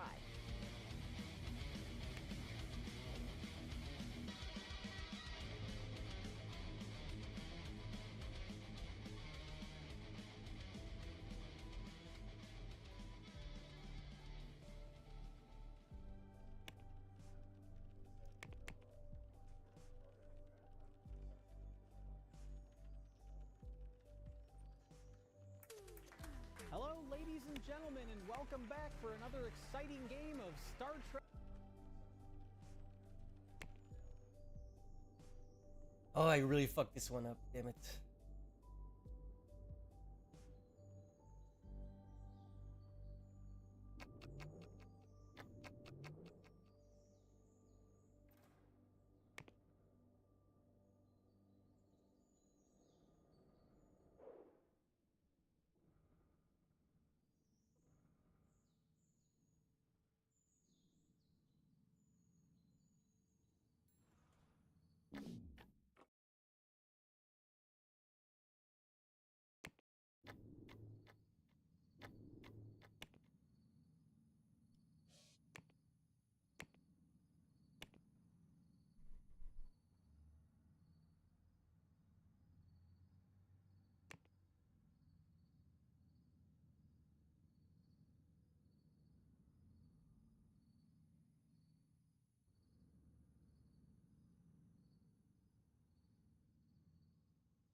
One more round, guys, and then you can start working again.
Fuck.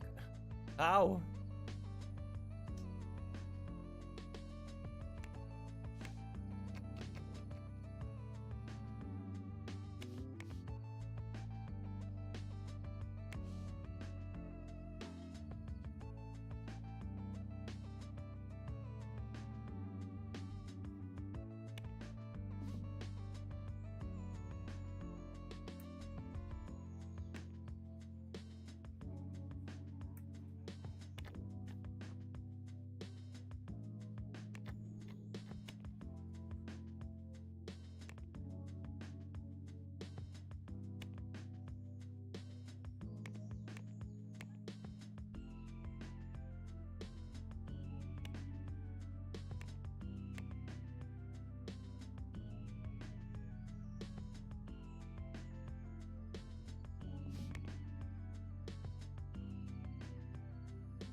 Law office needs to hurry the hell up.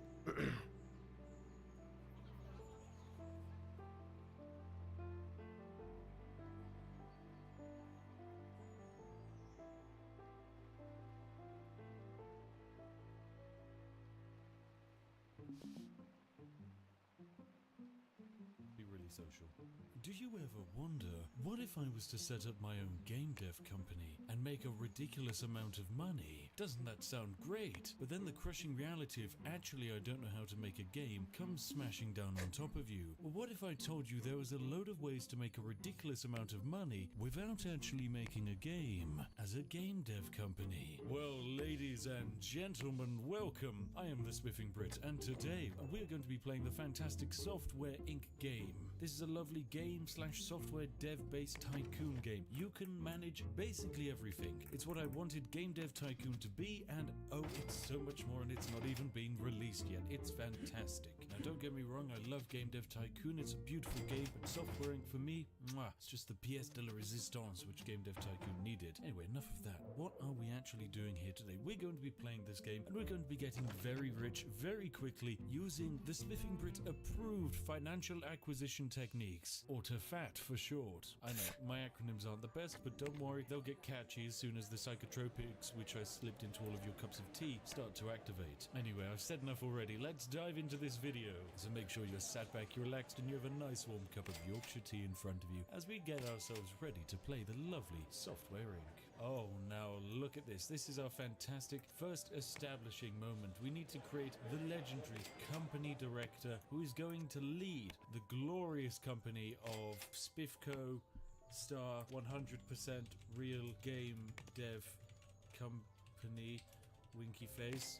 Yeah, I know, it's a long company name, but it's necessary. Before I name our lovely man, I think I actually want to just colour him in. I've got a great idea. I think we want him to genuinely be wearing the most dashing suit imaginable. So What's yes. up, Nate? Full tuxedo, this is perfect. Oh, yes, look at this man. So handsome, so dashing. His hair too must be jet black. His eyebrows, however, are fiery red. For this man has passion.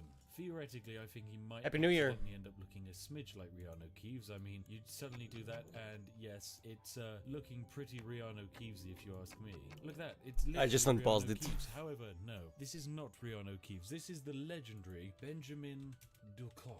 He's a wealthy individual who has decided to make even more money with the existing £10,000 of starting fund which he actually has. I know he doesn't actually sound like he has a lot of money, certainly not enough worry, to it's actually almost set up over. a company, but don't worry, life finds a way. Now, when it comes to Cats our are not lovely happy about, individual, what we're actually going to they're want still to do shooting is just fireworks. crank 2 up a.m. that crying out service loud. skill of his, decrease everything else, and don't worry, it will all make sense soon enough. You see, Benjamin Ducoc, even though he's going to be running a game dev company, he won't actually have any idea how to do any development. What we're going to do is give him some basic system program 2D abilities, basically make it so that he can do everything at least mildly. When it comes to him as a leader, he's actually going to be really, really, really effective when it comes to HR. He's going to be great at convincing people to join our company, and he, you know, he can also be really social. But this is where his actual true abilities come to light, in the service sector. You see, Benjamin Ducoc does not actually have a degree in anything other than law. This man has been to the finest law institutes across the land, and he has become so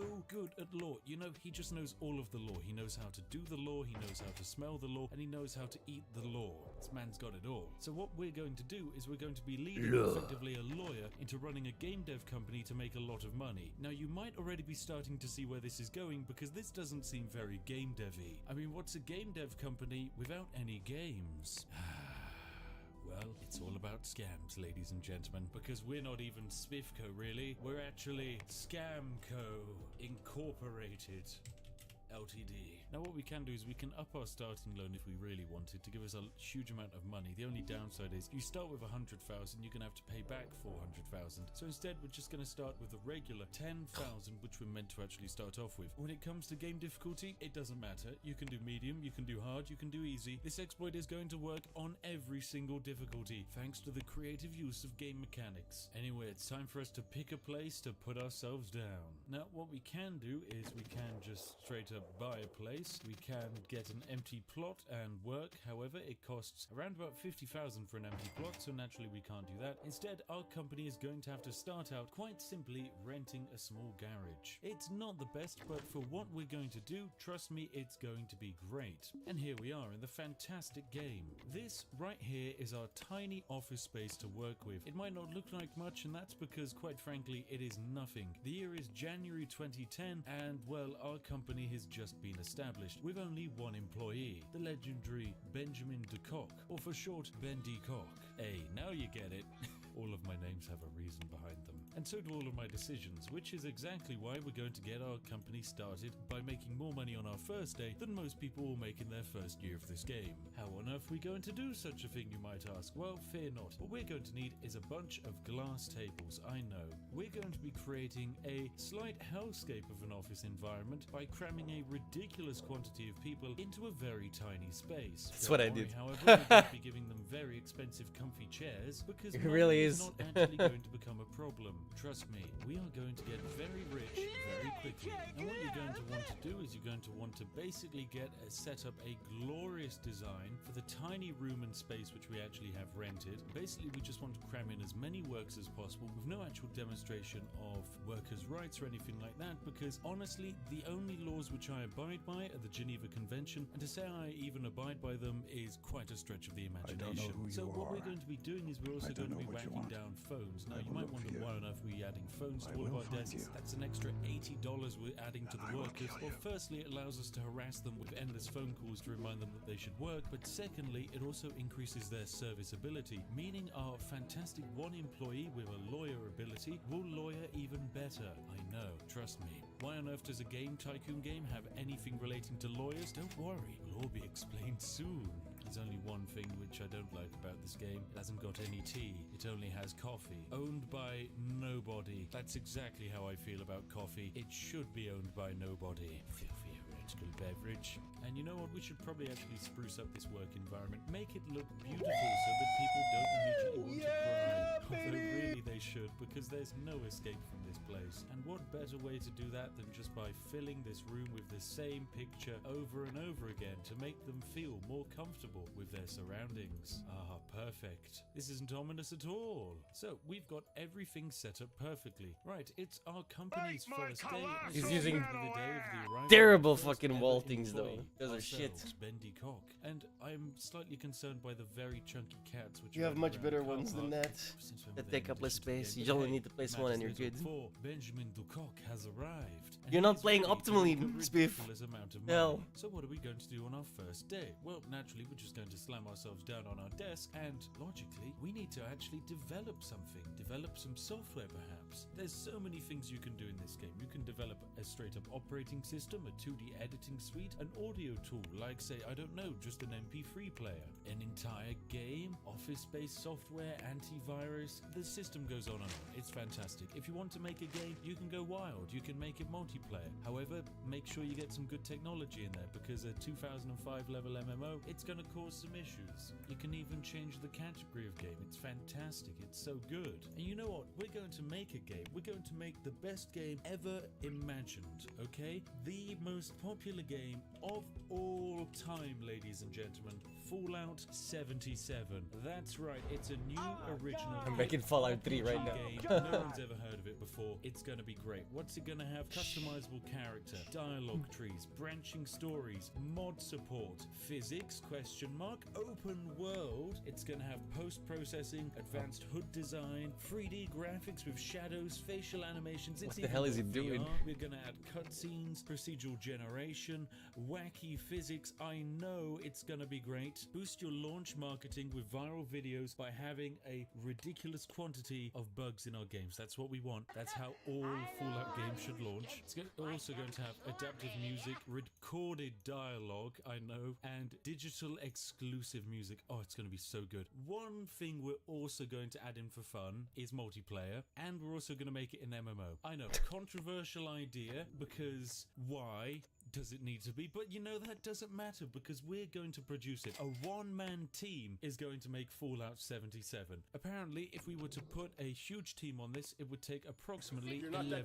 years to make. We're going to make the entire game in a month, ladies and gentlemen. That's how good we are. The game says we should probably have 12 designers, 17 programmers, and 7 artists. We have none of that. We won't need any of that, trust me. Oh, it's going to be so good. It's going to be so good. Expected interest 100%. Consumer reach 2 million. Oof. Oh, We'll so just give her the amazing. car. However, as you know, we only have £2,700. We don't actually have enough money to make this game. If we were to start making it, we'd run out of money. We don't even have enough money to print copies of this game. It's terrible. But don't worry, we can just get a publisher to help with the funding of this game. It means they receive a 14.4% royalty in all of our sales, but they give us the 1.1 million necessary to make this game. Doesn't that just sound fantastic? So, ladies and gentlemen, we're actually going to sign ourselves up with a publisher. Good old Kick Studio is going to publish Fallout 77, and trust me, this game's going to give the audience a real kick, if you know what I mean.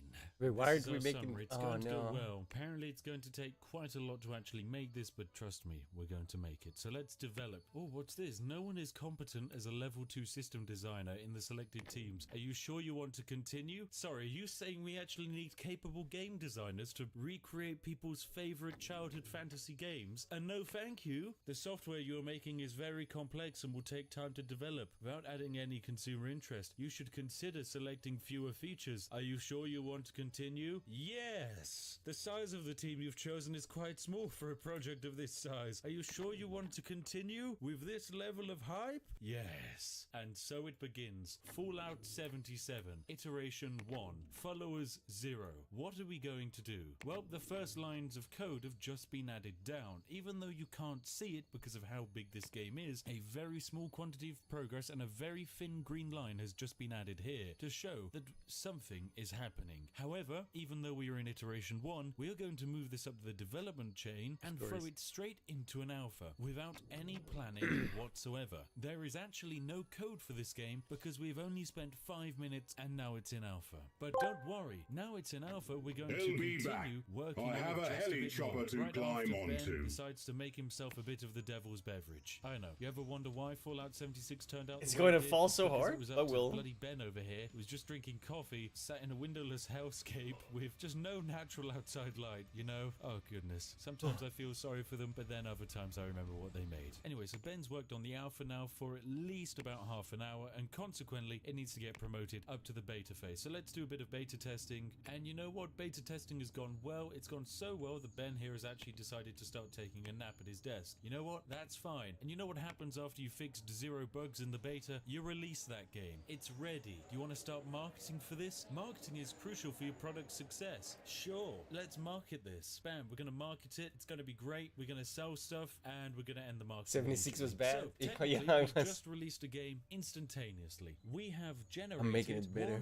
1.1 million. Reasons why? We got money from the publisher. As soon as we accepted that we were going to publish this game, the publisher goes, right, you're going to need $1 million to make this game. Here, take $1 million and make a game. And that's exactly what we've done. Now with our $1 million, what are we going to do? We need to start hiring people in the service sector with law specializations. And let's start looking. And we're going to hire Son Combs over here. He's going to be a fantastic addition to our team, as well as Shelby Hicks. Shelby Hicks, you are very good with law, so wabam, you're going to get hired as well. And we could probably do with also one last employee who is very, very skilled with law, like quite possibly the most skilled lawyer in the lands, and that would of course be Greladine Patton over here. She's going to be great. Does she actually work with the team? She does, so she's going to get hired. Wabam, welcome. So there we go. We now have a brand new team who all need to be kitted out with computers, so let's slam those down. And they're also all going to need their handy phone so that they can do all of their important lawyer work. Now you might be wondering, why on earth have I told a publisher I'd make a game, not make the game, still keep the money, and think I can get away with this? Well, that's because, ladies and gentlemen, I have the law on my side. Oh, I also have the power of God and anime too, but you know, we don't talk about that. Anyway, we're also going to cancel support for our game, and I'd say all in all, this has been a successful Let's see if Fallout first 3 game does for our better. company. We've managed to make 1.1 million. That's more than most companies make. I've got to be honest, it's quite a lot of money. We're also going to buy a bunch of stocks in our own company because honestly, we might as well. Anyway, well, bam, time to move forwards to the next day. I jumped into the midpoint of the video when you were least expecting me. That's right, it is I, the Spiffing Brit, here to bestow upon you my legendary wisdom, and also to remind you that, hey, if you've enjoyed this video so far, you should probably give it a like. After all, 1 like directly equals an entire tea bag, which I shall consume. Probably not today, because knowing this video will receive 10,000 likes, and 10,000 tea in one day, my goodness, if I was to drink that, the entire world would come to an end in a fiery blaze of glorious success and a strong smell of tea. And on the topic of a strong smell of tea, what better way to celebrate hitting 1 million subscribers than buying your very own piece of the Spiffing Brit I know? Thanks to our lovely chappies who host our merchandise, they've given us a lovely code here, T1million, which grants you a lovely 15% off all purchases made of my glorious merchandise, be it perfectly balanced Yorkshire tea advertisements, be it this beautiful mug which explodes if you add coffee to it. The list goes on with what fantastic products we have for you. But enough of that, ladies and gentlemen. I have an important question for you. What game do you want to see next? We have so many games which I have exploits for. We have Rome Total War. We have XCOM 2, which I recently accidentally discovered even more of an exploit for. Heck, even Civ 6 I need to really re-go back and take a look at because there's a big exploit there which needs to be shown off to the developers. Anyway, it's up to you, ladies and gentlemen, because you are the important members of the community who drive this channel. So go down, shout in the comment section, upvote the ideas that you love, but most importantly, go in there and wish each other a merry, fantastic day. I hope that you have a fantastic day, you lovely people. Anyway, back to the video. Let's get making even more money without even doing a Raid Shadow Legends sponsorship. I know, if I was really going to set up a game company, I'd have just made it advertisements for Raid Shadow Legends. Now that's where the money is. You are accused of breaching publishing contract and are being sued by Kick Studio for $1.1 million. Do you wish to settle this immediately or take it to court? Reasons given: the funded product did not meet expectations. Well, you could say that again. Right, we're gonna take them to court because we're gonna win this case, ladies and gentlemen. You have 8 months to defeat them, and trust me, we're going to defeat them. We now have a team of 4 glorious lawyers to make some absolutely hilarious things. Oh my goodness. Oh, and a product has been reviewed. Review of Fallout 77. Scamco is ready with its first gaming release. Scamco is a newcomer and they are pretty new in the gaming scene. Fallout 77 is really bad quality. It's likely they forgot to actually write any code and it runs extremely poorly. There's nothing to look at or listen to and it's horrendous. To wrap this up, Fallout 77 is well worth the price. It's probably not going to move many copies. They still need to make a name for themselves in this market. They should up their marketing game. Yeah, we should probably do that. Anyway, we've got to defeat this court case. So our 4 glorious lawyers are hard at work, writing up a perfect reason as to why we did completely nothing wrong. Look at them, hard at work. If anything, we treat them too much by giving them a window to look out of. Anyway, that's their first day done, which technically is an entire month Where do I for see this the game, fucking... and they've already managed to do about right a there. third of the legal process required to explain why what's happened is perfectly fine. You know what, I think we should probably hire another employee. Let's get one more lawyer. And well, would you look at that, day 2 is over and we have currently done pretty well. We can actually at this point settle outside of court and we'd only have to pay them $700,000, meaning what would happen is we'd actually be perfectly fine and we'd turn a profit of around about $400,000. That's not what I want. I want to turn a profit of $1.1 million, and consequently we're not settling for anything. We're writing up that court case. We're currently holding a meeting about how awesome our court case is going to be, and you know what? I think we've got it. We have 6 months to defeat it, and in just the Are span they? of 3 months In real we've life? completely smashed it, and we have done it, ladies and gentlemen. We are going to win this court case. Well, bam, the case is over. You successfully defended yourself. So our reputation has taken a bit of a tank due to the lawsuit, but we didn't really have a reputation to start off with anyway. And with that sorted, we have $800,000 in the bank and a lawsuit behind us. You know what that means? It's expansion time. So we've moved ourselves to a place called Skyscraper Inc., which is, you know, a pretty chill place. It's got a lot of space for us to expand, which is kind of exactly what we want, as we're going to be needing a lot of do you mean? lawyers. So immediately we're going to just fill up this place with a huge quantity of desks, trust me. We're going to be needing as many employees as What do you mean? We're physically just fine. imaginable, and we're also going to be needing sick rooms to host massive board meetings in. Oh yes, it's all going to be executive chairs. We are splashing the cash now, ladies and gentlemen. We have all of the money in we're the doing world. support for this as And well, of course. perfect. Oh. I do believe we've got everything set up, just with enough space for us to expand our operation to a glorious 9 employees. All, of course, who are going to be pretending to be game developers, but actually just be really awesome lawyers. You know what happens when you have a bunch of lawyers? You can start making more things. So it's time for us to make an operating system. What better operating system name than This Is a Scam? Anyway, naturally, we're just going to whack on all of the most expensive additions which you can possibly add to your glorious creation, including microphone surveillance, which allows you to listen in on your users' conversations, find and fix bugs before they're even reported, and of course the risk of getting caught of harvesting millions of user data. But hey, that's just what happens. So with a consumer reach of 138 million, naturally a publisher's going to be quite happy to fund this. And so Kick Studio once again is going to offer us 1.6 million in order to publish this operating system. Oh, it's going to be good. You know what? I think we're ready to throw ourselves into this, ladies and gentlemen. So we're bam. Production of This Is a Scam is about to start. And yes, I know we don't have enough staff at all to complete This Is a Scam, but life finds a way. So where are my employees? Are they not coming in today?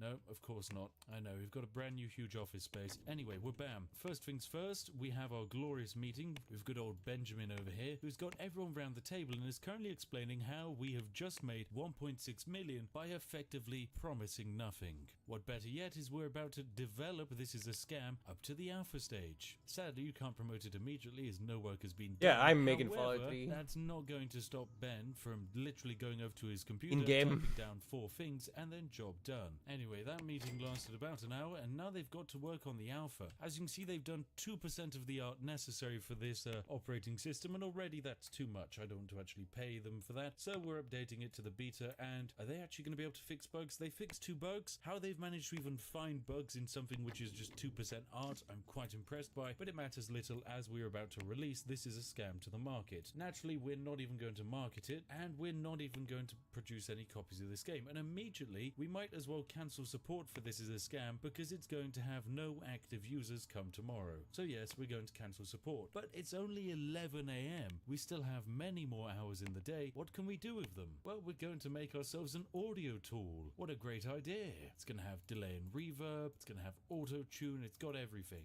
Oh yes, all of the additions. Naturally, we're going to need a publisher who's going to be able to offer $700,000 in funding, and once again, it's the lovely Kick Studio who are happy to produce this audio tool called Everything Hurts. It's perfect. And let's launch. So we're bam, the first iteration happens, immediately it's developed, then we're going to immediately promote it again, and finally we're going to release it onto the market. And of course with no funding and no physical copies. Job done. That's a second thing on the market, ladies and gentlemen, and we now have 3 million. Our company's value has gone crazy, ladies and gentlemen. Look at the stocks. The stocks of our company are suddenly worth so much more. You know what we can do with our money? We can even deposit a huge quantity of it into a bank. Let's genuinely just straight up deposit 2.7 million into a savings account. It's going to be great. We can make a lot of money off of that bad boy. Anyway, you know what? I think that's enough work for the day. We're going to send the team home. They've done a fantastic job because tomorrow they're going to have to go in and fight 2 different lawsuits. And we're bam. Kick Studio wants to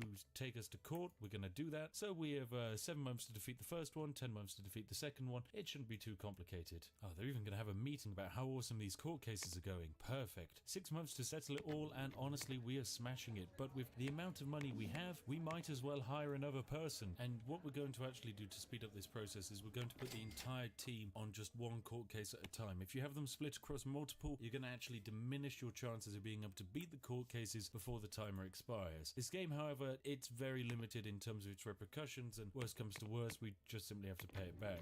We've kind of created a bit of a strange dystopian setup where I've put cubicle walls in front of all of the workers now so they don't see the back of the employee's head in front of them, because you know that would distract them. However, it's kind of worked by me putting a massive cubicle wall inside of a window just so that poor old Anita Marshall over here just can't even have any freedom. I'm sorry, windows are a luxury we just can't afford to give you people. Anyway, it looks like we're about to defeat this court case today, so that's a very fantastic sign. Of course, we need a big meeting to talk about how we've just crushed it, and there we go, we've done it. So that's one court case sorted. Yes, our business reputation has just tanked into the floor, but who cares, because we have a ridiculous amount of money. I mean, we've already accrued 17 grand on the savings of the interest of the money we've just put in an account. This is ridiculous, ladies and gentlemen, absolutely ridiculous. We started out with 10 grand. This is perfect. Now the game is currently panicking because we're headed on a slippy slope towards bankruptcy. Look, we're spending 70 grand a month on the salaries of some of the greatest lawyers in this country just to defeat ridiculous court cases for 1.6 million. But we're bam, we've done it. The case is over. We've successfully defended ourselves. Once again, business reputation tanks, but apparently in this game you can't get a number lower than 0, so it doesn't matter. Who cares that we have 0 market recognition? We are a company which no one has ever heard of, and honestly, that works. You know what we need? We need an FPS game, a first-person shooter game like no other. It's going to have a customizable character with dialogue trees and a branching story. I know, it makes no sense, because guess what? It's also going to be no one's even working on it. And of course, recorded Don't forget to update because who doesn't love playing an FPS game like CSGO? And then suddenly the bots start talking to you. Distribution platform. Dialogue. We're going to add bloom, a nice HUD, and of course we need shadows, facial animations. It needs to be VR. We're going to want cutscenes. We're going to want everything, even wacky physics, because what says esports like wacky physics? Anyway, give us funding. 1.1 million? That's going to be enough. That's perfect. Let's make this game. It's going to be amazing. It's CS No. So we're bam, develop time. And immediately everyone's going to put down a little bit of code, and we're going to hit develop. Should we put in a bit of art and code? There we go, 2% art. That's enough. We're going to promote. Fix any bugs. I'll give you a couple of moments. 8 bugs were fixed. Amazing. And now marketing begins. We're going to hit no. We don't need marketing. And that's the company day over. We've just gained like 1.3 million. Oh no, we've been found breaching our contract. Let's go to court about it and crush them in court with our glorious company. Scamco is a newcomer. They are pretty new in the gaming scene. mean CS No is not a well-made product. It's likely they forgot to actually write the code, it runs extremely poorly, there's almost no art to speak of, and it's really poor. Overall, we think CS No is great value. It's probably not going to move many copies. Yes, that's a shame. That's a real shame, but you know what? It doesn't really matter. And what's this? Large growth this month for Scamco. Scamco made a whopping 700,000 this month, making them worth 3.2 million with 3 releases in their catalog. Look how good our company is. I know, it's amazing. Now the thing is, in this game, you probably do actually want to run a real company. You probably do actually want to get playing the game in a fun, realistic way. And if that's the case, fantastic. Because what you can do, ladies and gentlemen, is with the money you've made using this exploit, you can sit down and you can set up your perfect company. You can mess about because you know, hey, if everything goes wrong, it doesn't matter because we can always scam out another publisher. It's going to be great. I mean, this is the main reason why EA won't actually give me any press releases for their games, because, you know, they also fell for the publishing trick, but, you know, they'll never legally know it was me who did it to them. A wink wink, nudge nudge, perfect. Anyway, that court case was just absolutely thrashed. We did that one in basically a month and a little bit. That's perfect. So we might as well develop more software. Now I know, those of you who aren't used to seeing games being played this way will think, hang on a second, what are you doing here? Why are you doing this? No one plays games this way, this makes no sense. And ladies and gentlemen, trust me, it does okay. We here at Spiffco like to play games in ways which aren't actually intended. We do things which no one else ever attempts or thinks is actually viable. We play games in a unique way and have a lot of fun whilst doing it. And part of that is thanks to all of you. You know, ladies and gentlemen, just a year into our company, it has skyrocketed in terms of value. We're roughly valued at around about 6 million now. We have effectively infinite money. We are worth so much. We've created 6 original IPs and made profit on each and every single one of them. But this is just the way we like to play our games, ladies and gentlemen. And hey, if you've enjoyed watching, then feel free to give this video a like and join the legendary Scamco today, as we 100% promise not to violate your employee benefits. Wait, actually, are we even giving you benefits? We best not be, that would be wrong. Anyway, ladies and gentlemen, I've been the Spiffing Brit. I hope you've had an absolutely lovely time here today, and if you have, feel free to give the video a like and do consider subscribing to join our legendary community of video game exploiters who just like to have an absolutely fun time. As always, a massive thank you to each and every one of my Patreons who make these fantastic videos all the more possible. Thank you very much for your continued support, you lovely people. And hey, if you're Raz with the raid! who'd like to watch next,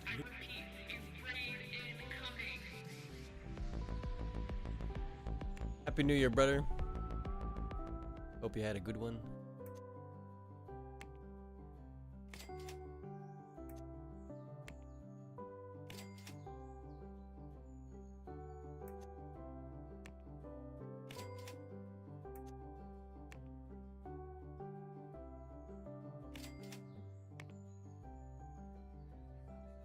Not much. What's up with you? We're making Fallout 3 right now. In my giant company. Hey. Need some gold?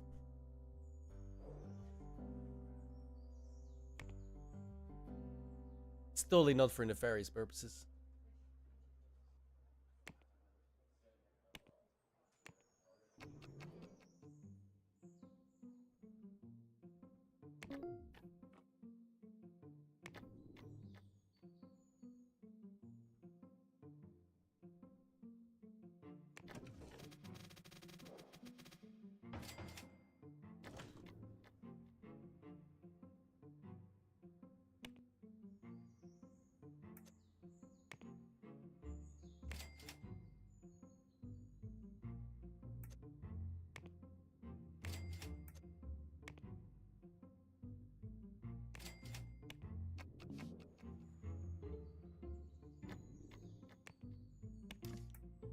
Marlon Marquez.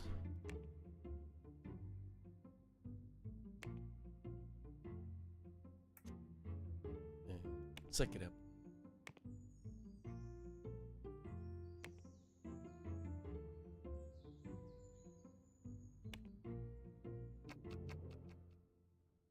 I can barely keep everything apart, man. There's so much going on right now.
It's not true. It's just, yeah, I spent 100 million on gold, man. Jill, we're not going for bankruptcy. It's fine.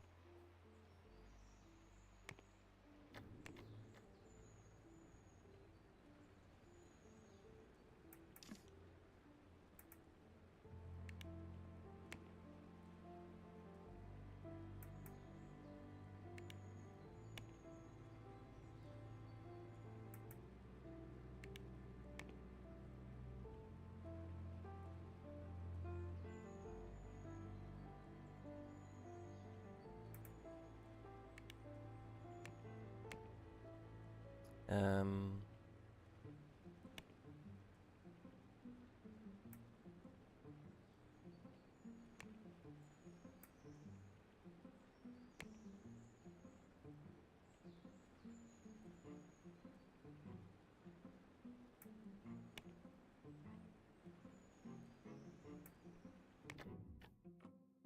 let's get that going down.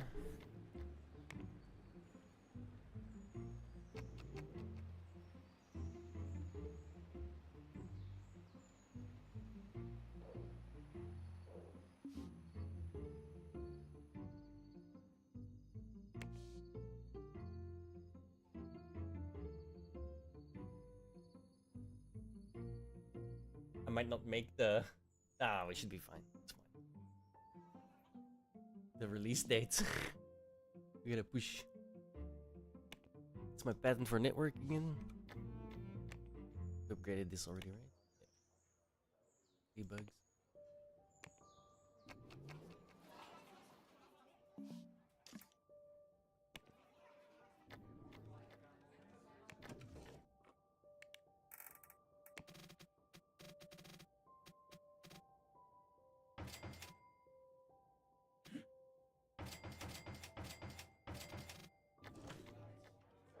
You're welcome.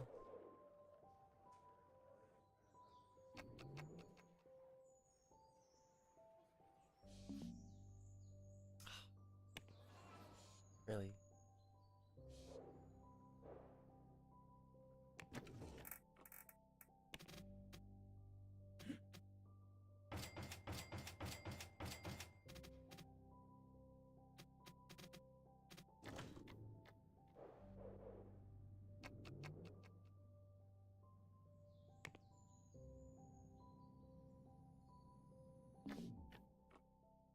Oh crap.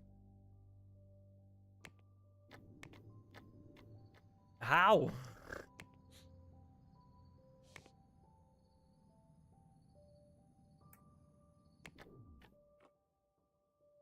I'm selling 550,000 copies a week still, or a month.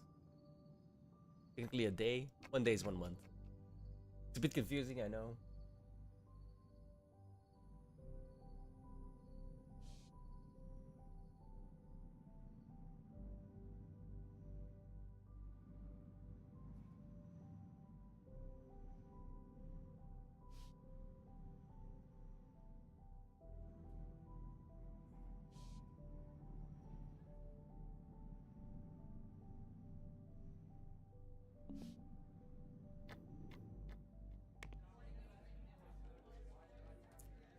Guys, why are you whining?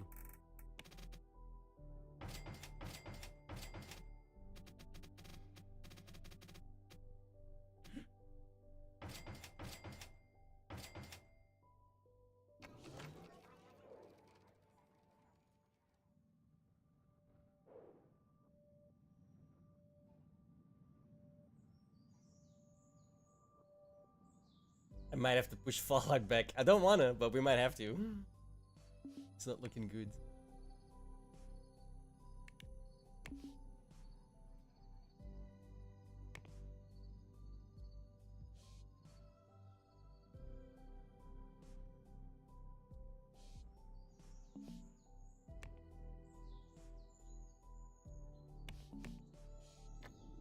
Oh, come on. How the fuck are you still... Bitch.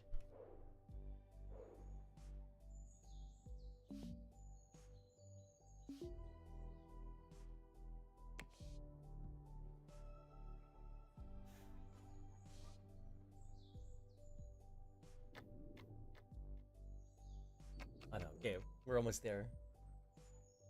It was looking very scary for a second. But we are still good.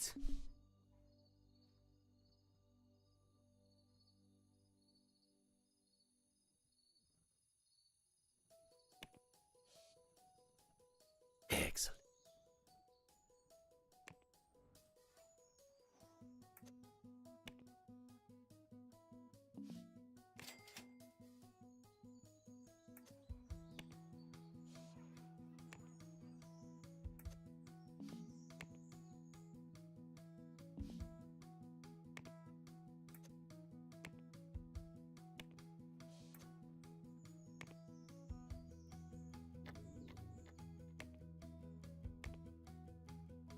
Oh crap! I forgot. Oh, what are we working on it? Oh no, no. I just patented it. Good luck.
Oh no!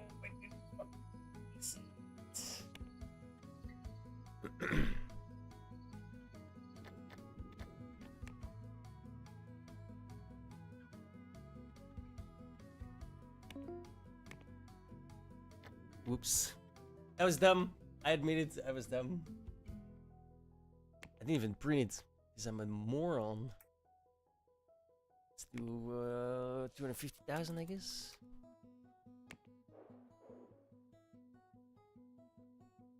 Anyways.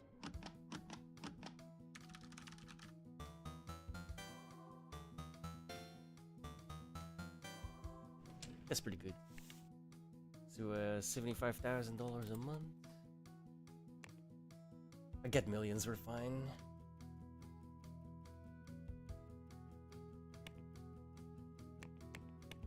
Oh, no. It's my old one. I should stop updating that, to be honest. 141,000 users. Last update, then we cancel support for it. 141,000 users, it's useless. I kinda hate that I fucked up the launch of the other OS. I might have to make a new one. Already. Probably will.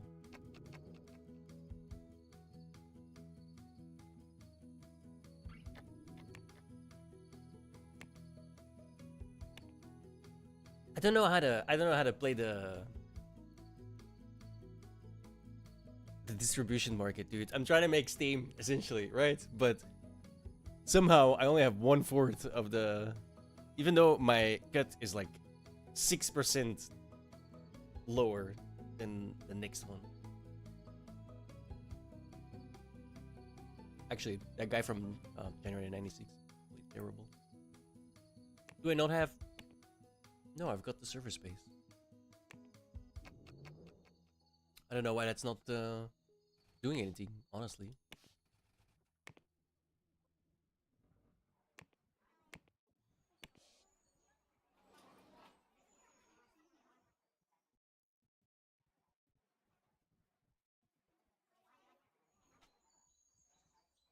Actually, I just noticed Fallout 3 starts at unavoidable, so I'll just make that 50k.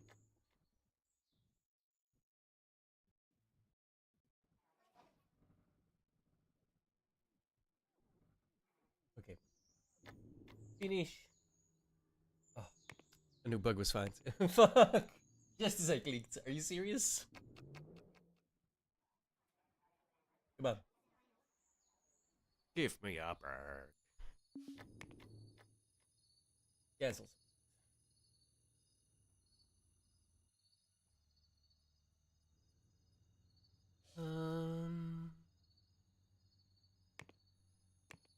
These we keep updated.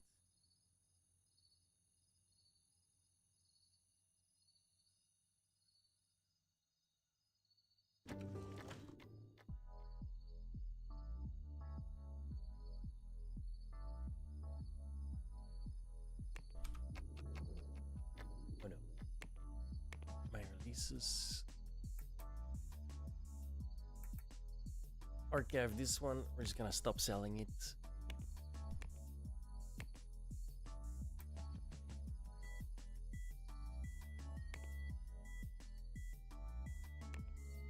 I should take a distribution. Oop.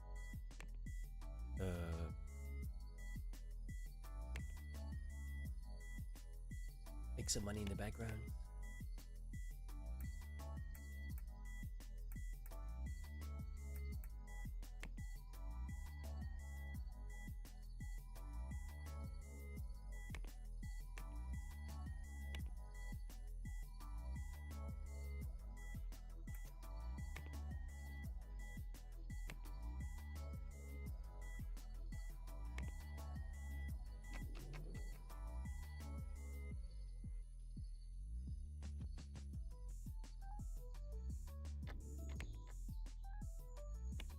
Oh, I forgot to do the day one patch. No! Look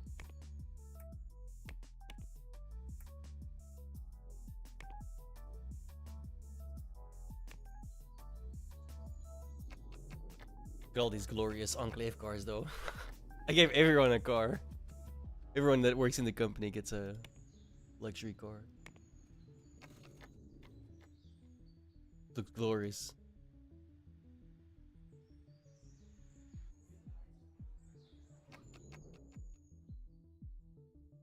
I should hire more cleaners. Jesus, these people are filthy, dude. Damn.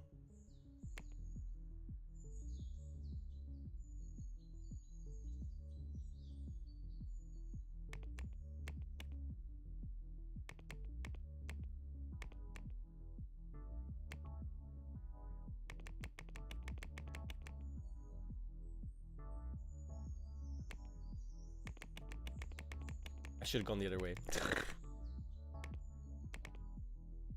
Whatever. That's fine.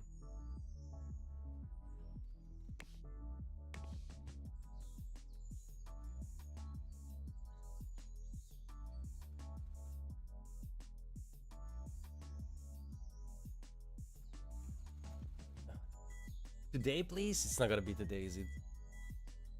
Nope. Especially not with all those bugs extra. Come on, finish it.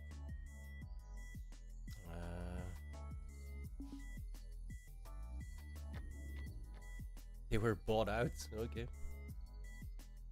Unlucky for them.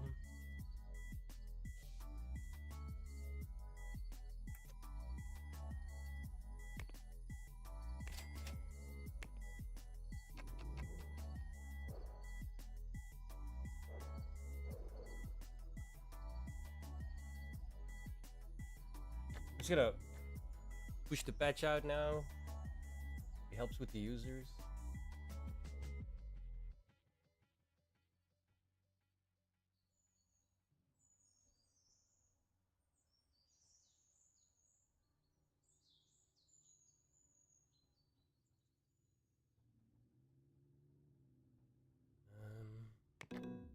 Oh, no, it's busy.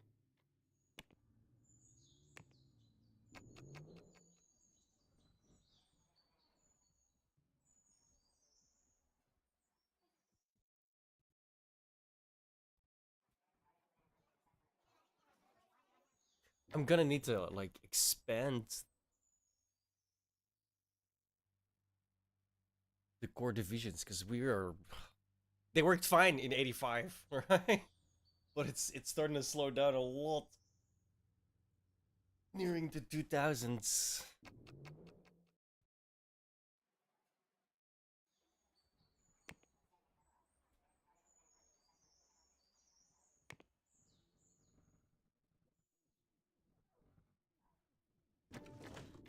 the music would stop stopping, that'd be great. I literally have to restart it every time it stops. I don't know why it does that.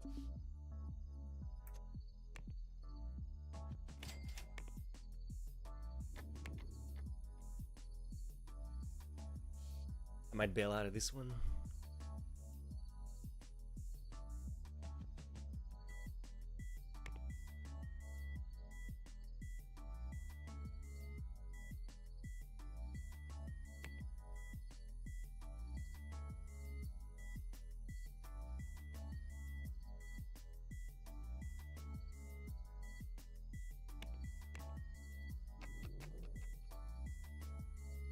Small 5% loss. It's fine.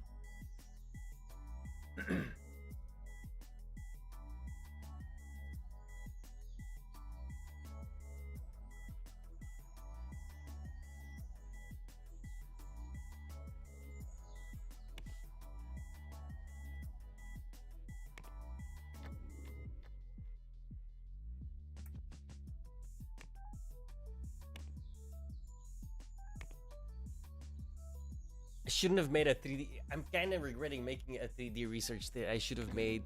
Oh, can't see it now. Like either systems or 2D. Kind of regretting. Maybe that will help. Because then I'm always ahead in technology, so they'll obviously go to me, right? It's like Steam was the first one. That's why it's fucking first decent one. That's why it blew up. And by the time other platforms arrived, it was way too late.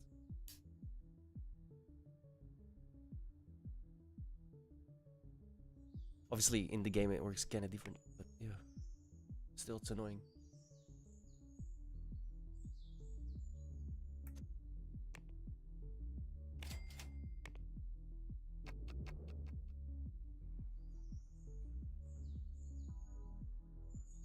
Okay, development. No, I did it again. My releases: Enclave OS 2, sequel. Analyze, what do we need? Ooh.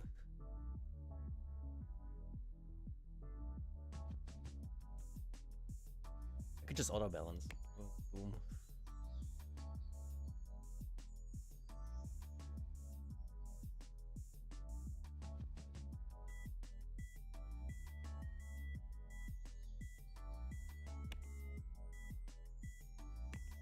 Okay.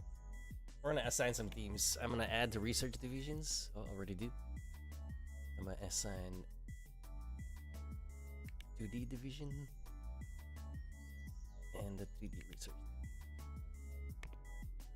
That should, in theory, make it go a lot quicker. Because now we have like more of a spread in terms of what we need here in the progress bars. Besides, the network division is about to finish the 1998. Oh shit. I'm gonna cancel this real quick. Yes. I should have looked at that first. We're gonna wait for the network division. Division? Maybe I shouldn't make my team's words I can't pronounce.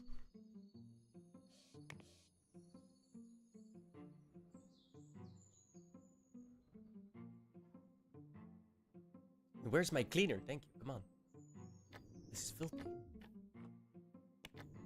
Apply for the patent. For some reason that takes forever.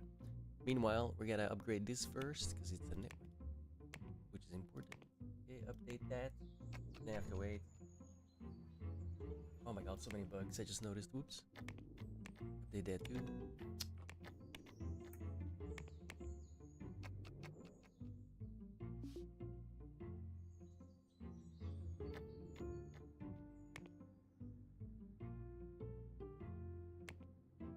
I wish it would set the limit and not a maximum, or a maximum and not a limit. You print 250,000 a month. It needs to be 2,000 already, so I can upgrade these because I don't want to expand. I guess I could expand, but the conveyor belt's already kind of full. So.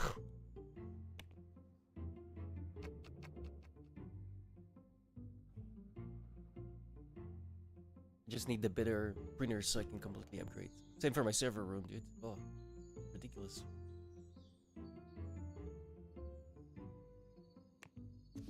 That was the moment I clicked the day swapped. God damn. I would have had the bonus otherwise. As a click late, literally.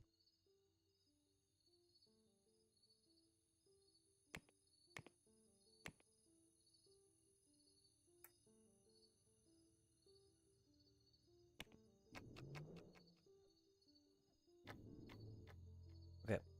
Now we make the sequel.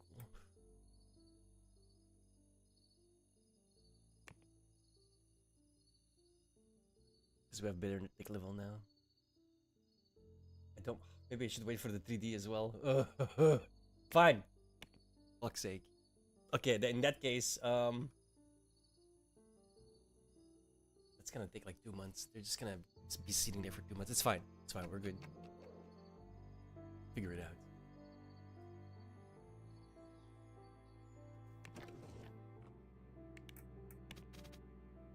Do you want to make the teams bigger though? Oh.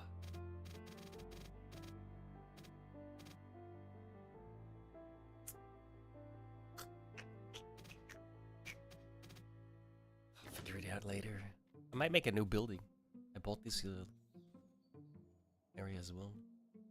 I wonder if you could like tunnel over the road. That would be cool. Probably not.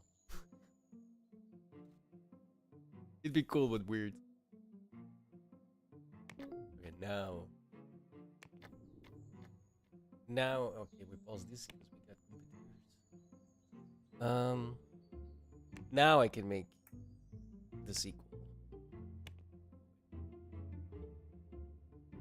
Perfect.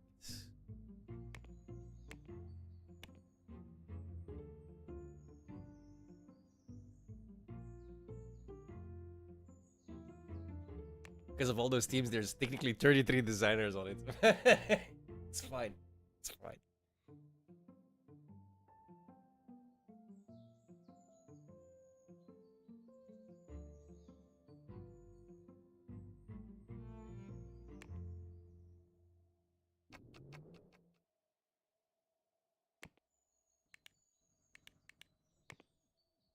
Make that press release.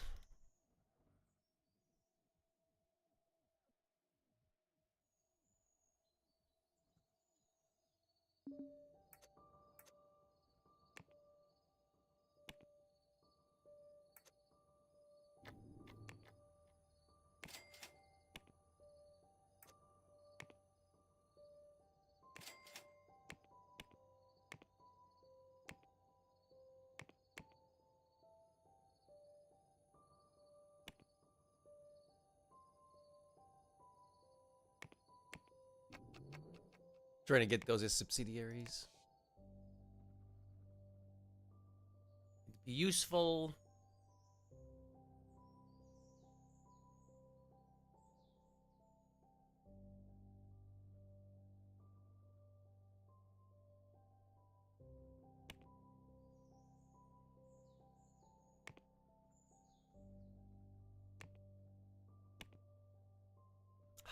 I don't understand. I do not understand.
So many bugs. 22 million in profits though. Ew. So far.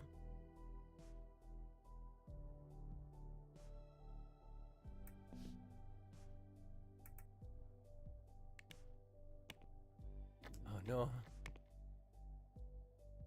I don't even know who you were. Counting. Sucks.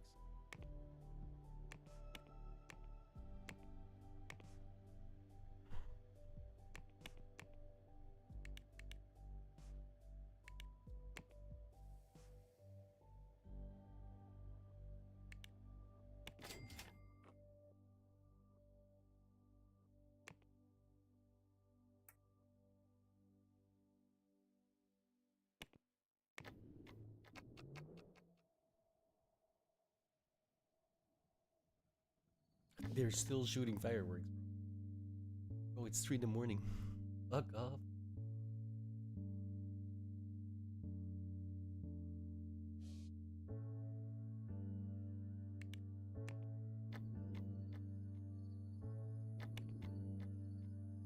Holy shit. How was I not printing? I swear I set that up.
I swear, it feels like half the company leaves every month, bro.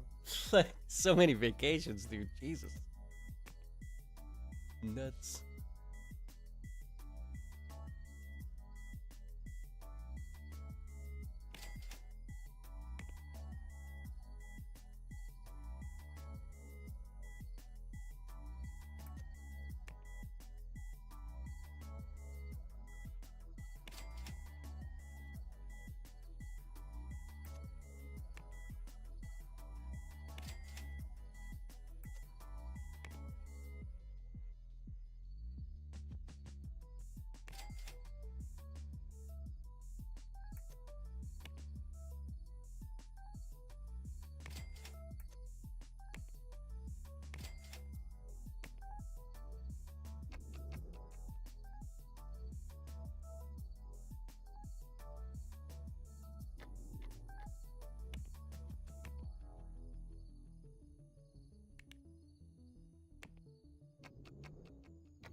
Oh.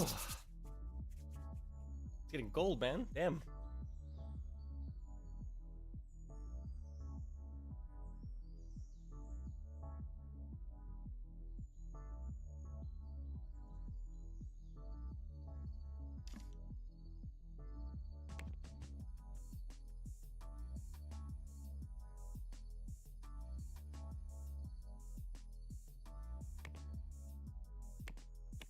Oh no, we're done with.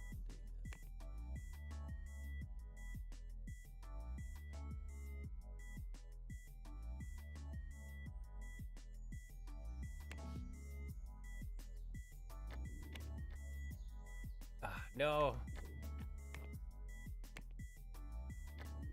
I fucked up.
No.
All right, save.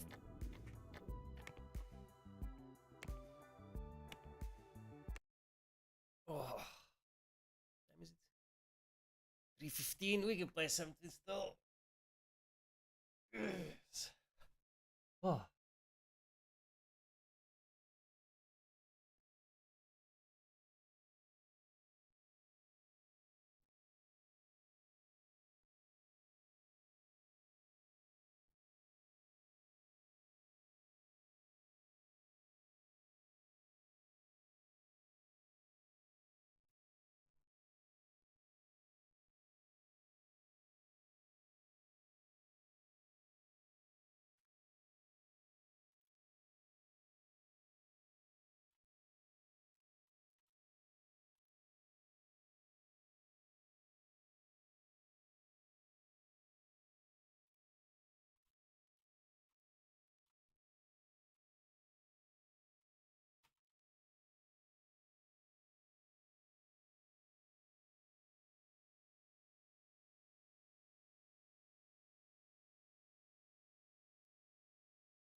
Okay, Task Force X. If we want to protect you from the Flash's Speed Force, we're gonna need Speed Force resonance data. Since we can't get it from the Flash...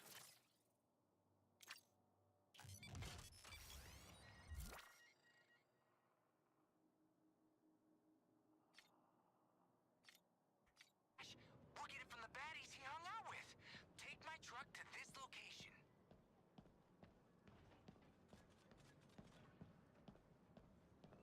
Hey, King Shark.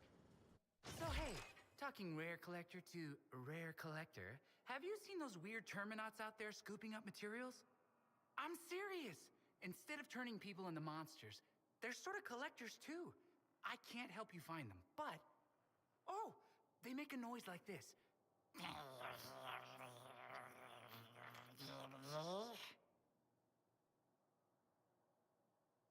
Okay.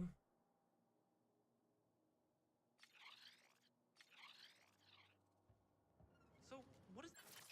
Look around while I freak out. I'm just...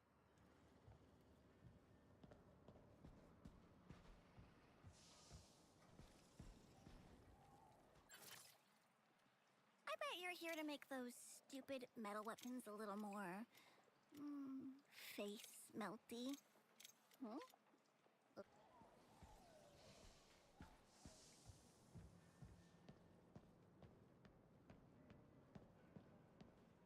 Not feeling, how to put this, radioactive? Great. That's... Oi, got an opportunity for you and your chums to get some new melee weapons out there. Whistle when you're ready. Melee weapons. No more teenagers running with guns. You need a good gun runner.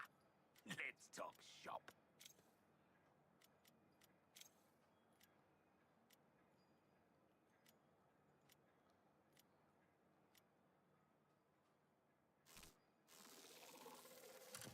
Love it when a piece comes together.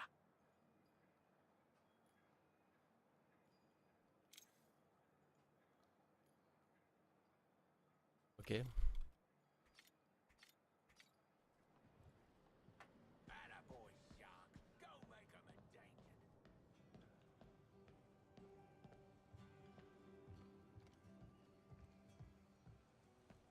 I didn't bring you to Metropolis to brush up on your reading. Get going. Your mother was a cankerous whore.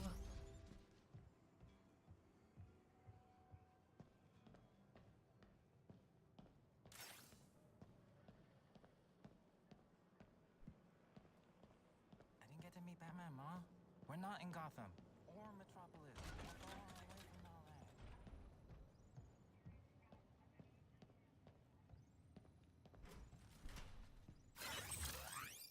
I rule the streets. My man was lying to his mother. Lawbreakers like you four can't be redeemed. When Brainiac has reformed this whole world, we won't have to.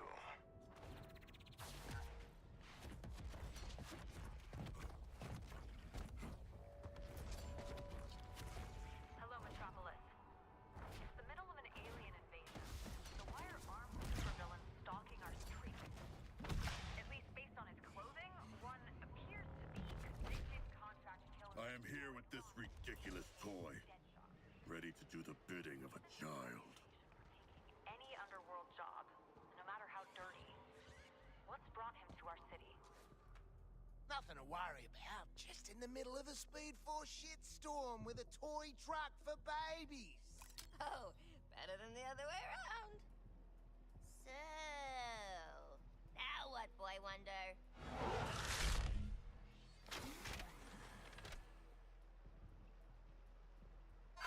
Was everyone clear when the truck expanded? I hope you're all pumped to gather data and not crashed. See, the aliens Flash was ordering around have residual Speed Force traces, and my truck's cool audio-visual experience will attract bunches of them to you. You just need to take them out and collect their data shards.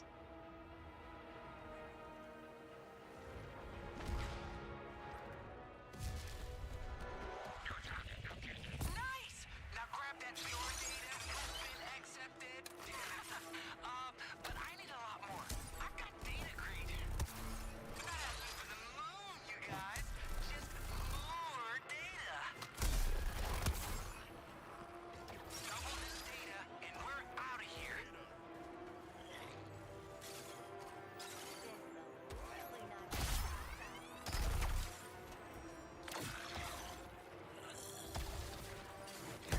Love your enthusiasm for collecting data, but you're full up.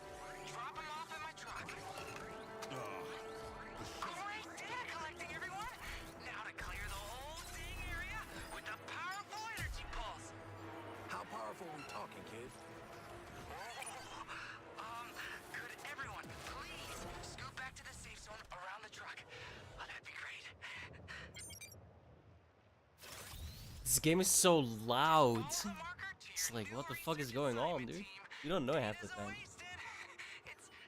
It's not really.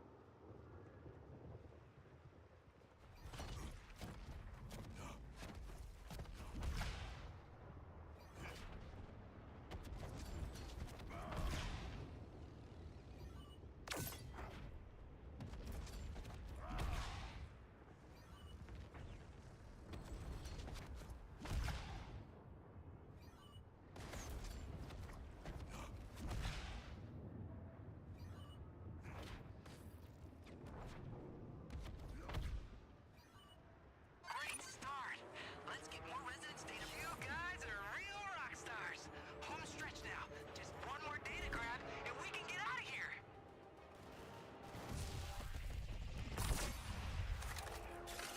This data is mine. Aware of the resistors tricks, and we will wipe them. Oh, shit!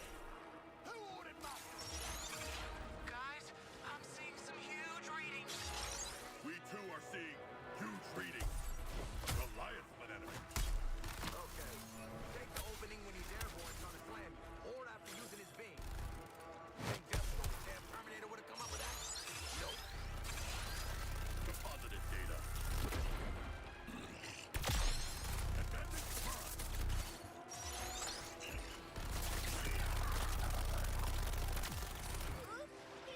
The truck is a little more full.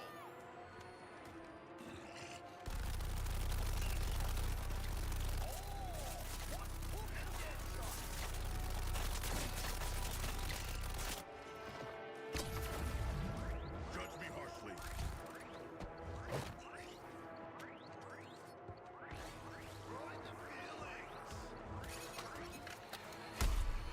Get data, blast aliens, keep squad safe.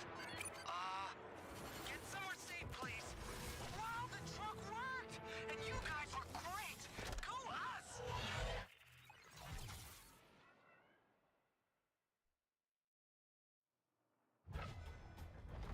This is your Speed Force decoupler Mark II. It makes it harder for the Flash to use its powers.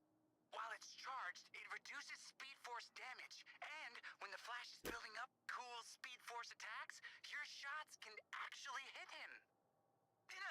In a non-lethal way, right?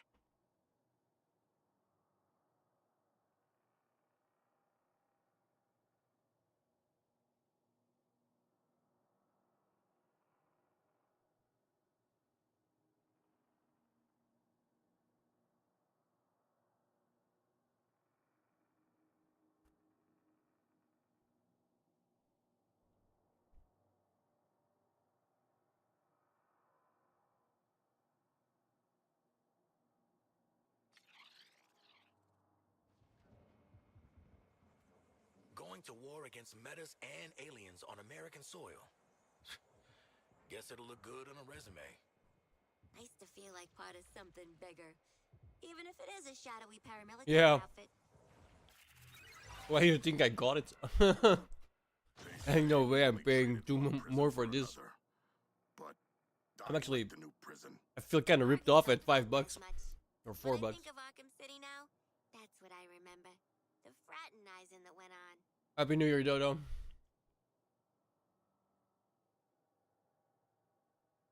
Game is like super busy, dude. It's like there's constantly yapping and fucking like what the fuck is going on, bro? It's like the TikTok generation or something? Jesus.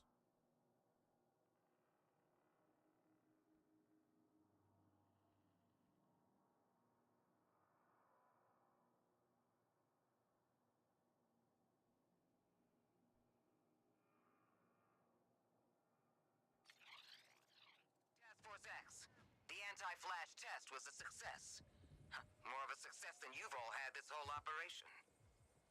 You ain't seen nothing yet, Waller. I'm gonna get Flash. Just need the right place for the show. If I learned one thing from my ex, it's that nothing says dramatic confrontation like a fun fair. Or a steel mill. Or a theater. Oh, I choose the fun fair.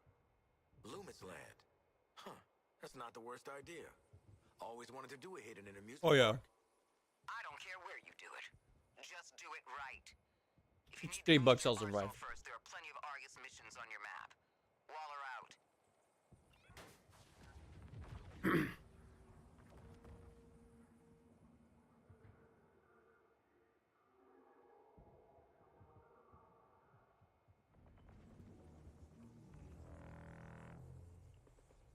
The movement's alright. Names of those I like that. folks? I want to keep track of who owes me. Yeah, right. Those guys don't have names. It's soon to be dead guy number 1 and soon to be dead guy number 2.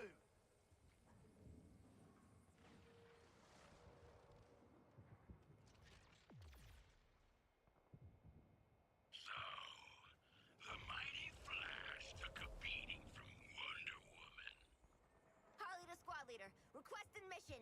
Sorry, I had way too much coffee. See what I mean? Just constantly happen. Like, I just want to stand here, yo. Give me a second. What the fuck?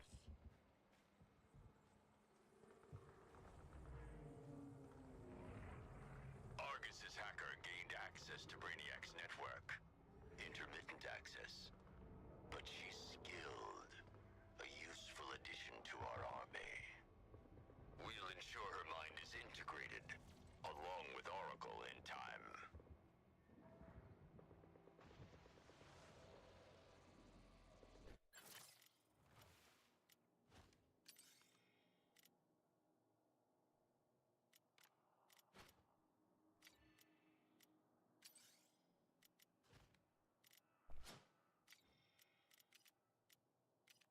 Let's see what we've got for you.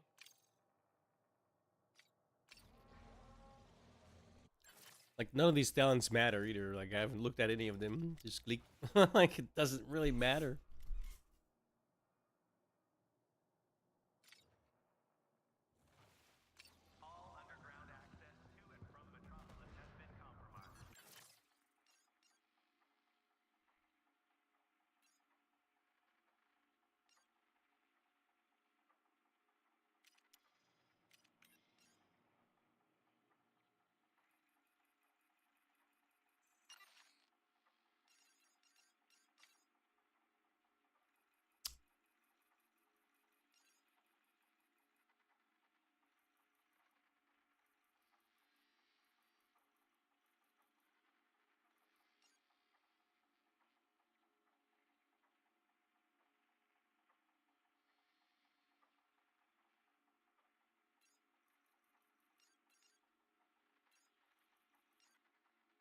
Task Force X.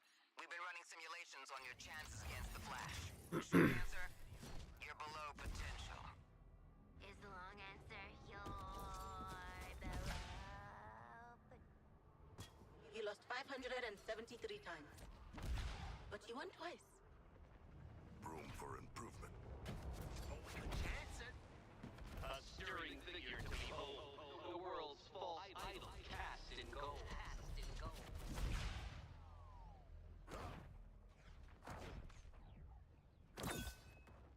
What is fun about the fun fair? I took Zoe once. It wasn't Justice Day. Just an ordinary Memorial weekend. She wanted this cartoon dog prize for shooting. Yes, I got into the zone. Started using my wrist cannons. I really blew the hell out of those targets in front of all the cheering kids. Oh, and there's this soft serve hack. We need you to link up Waller's phone to every TV screen in Metropolis. You got it. Where is my phone? Greetings, Metropolis! Presenting the one, the only, Captain Boomerang! And help. What did I tell ya? I'm no one's sidekick. Flash, I'm calling you out. Only one of us pulls off the red tights look, and it ain't you, Speedy. You stole my phone? That's a federal offense! Yeah, we're ready for a rematch, Flash. A rematch with a bullet. We're gonna give you the content. Bro. A good old-fashioned freak show. Speaking of,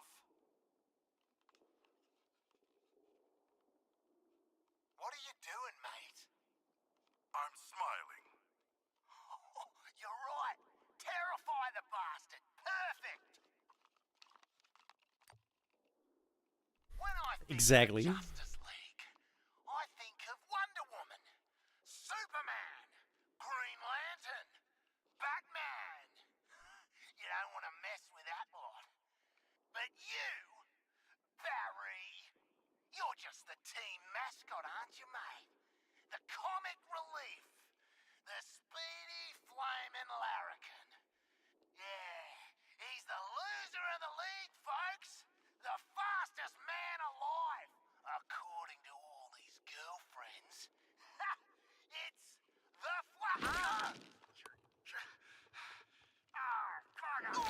Sorry.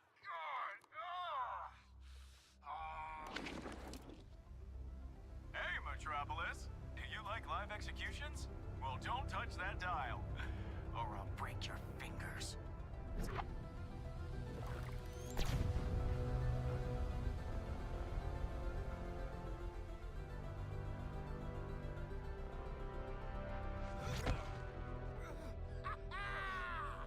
How do you like that, Barry? Did you see that? Tell me you did. I was like, how do you like that? Notice it's gone from his hand now. Get your damn gun out!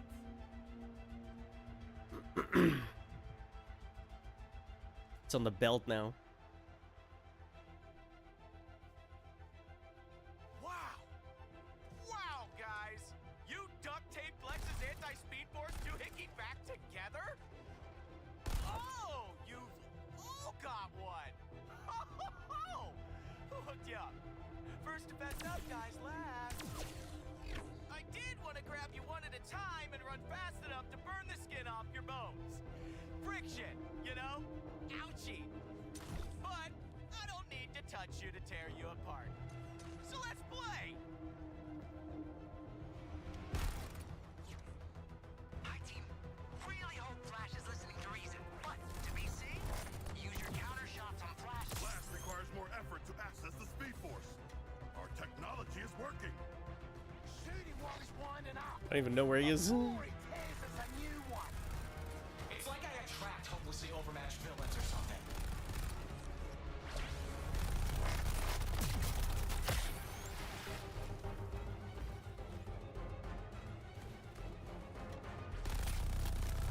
Take that, you red bastard.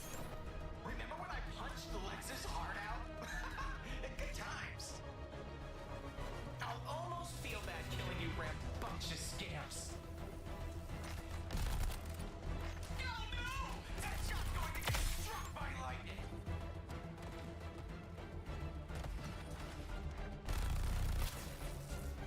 Guys, wang a grenade at Flash's lightning mine bullshit, or he'll pen me in again. I mean, pen us in. You're angry for a fish. You guys, it's so cute how you think you'll live through this.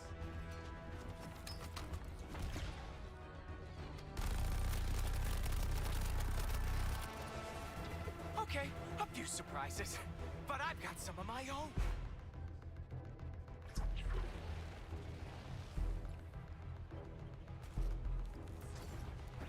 Okay, you four. You want to see what the Speed Force can really do? The Flash marshals the winds against us. Just need to, recharge a little. And the couple are charged. The Speed Force can be super dangerous. He's throwing a freaking tornado at us! Seriously? What do you think four washed-up crooks can do against the might of Brainiac? Tell you what, give up now, and you won't get Junior Justice League badges or lobotomies. Have that decided.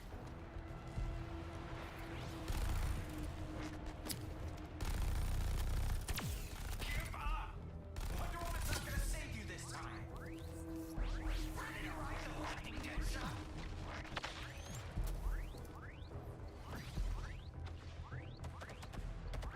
Come on, kids. Call it quits while you still have all your fingers and teeth. Don't get hit by that twister! Get it together, Flash. Get it together. Kinda busy saving the world with Brainiac, so let's get this over with quick. Cool? Cool.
And so the Flash has expired.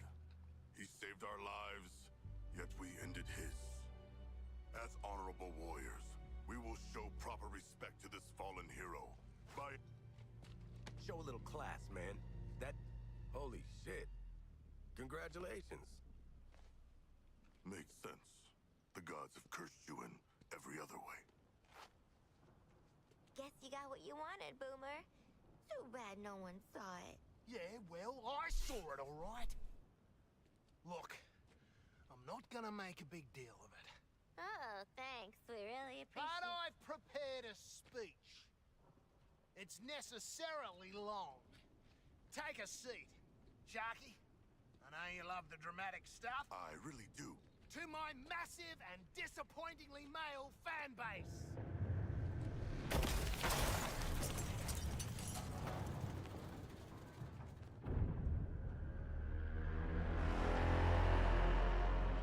I don't think the ship dug your bait and tackle show, Boomer.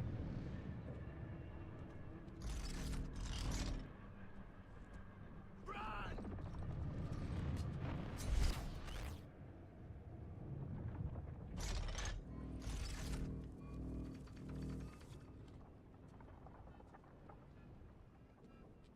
That was a short speech, Boomerang.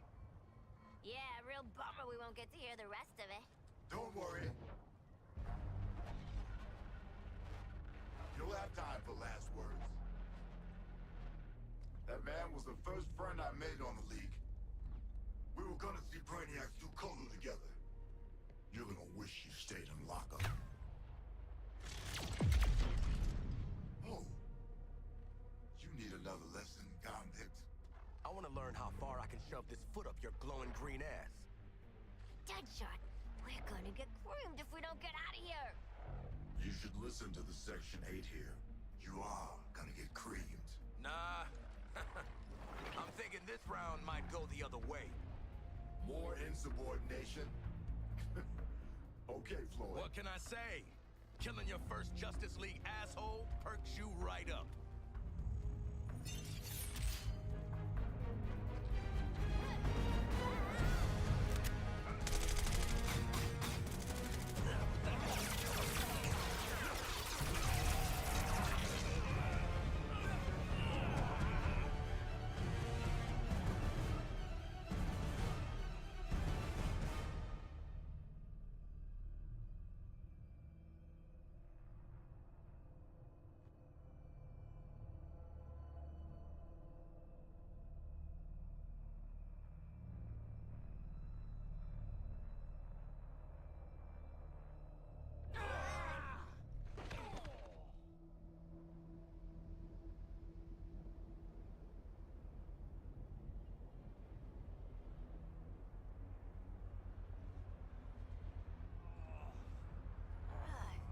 Get your scaly hands off me!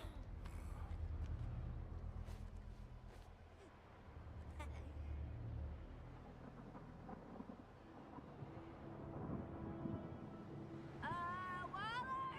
Pretty sure we just died and are in actual hell. Over. Hey, Waller, you're gonna want to fill us in right now.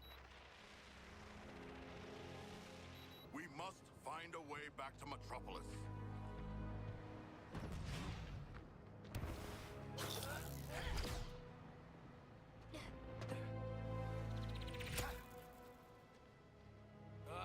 Guys.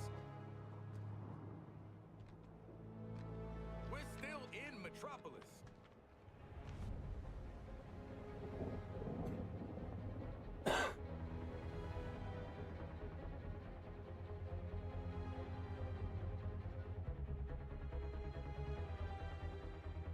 Couldn't have been more blunt about it.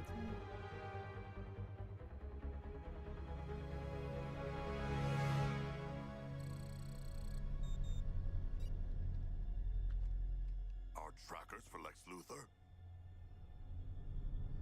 Not getting shit done up here. And we're exposed. Anyone got a better idea than following a dead guy's heartbeat? I do not. Sure! Let's find dead Lex in dead Metropolis! Ha! What could go wrong? You're clearly in an alternate Earth, man. Come on.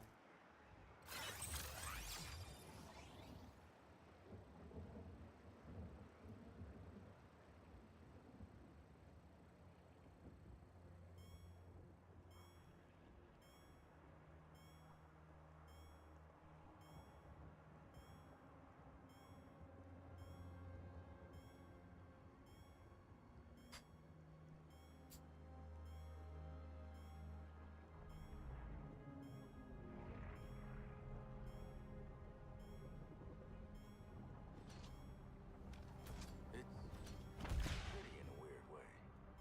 A real post-apocalyptic Albuquerque. You know what I mean? It's quiet. One of the things that ever quiet for folks like us. A few years in solitary and I'm done with quiet.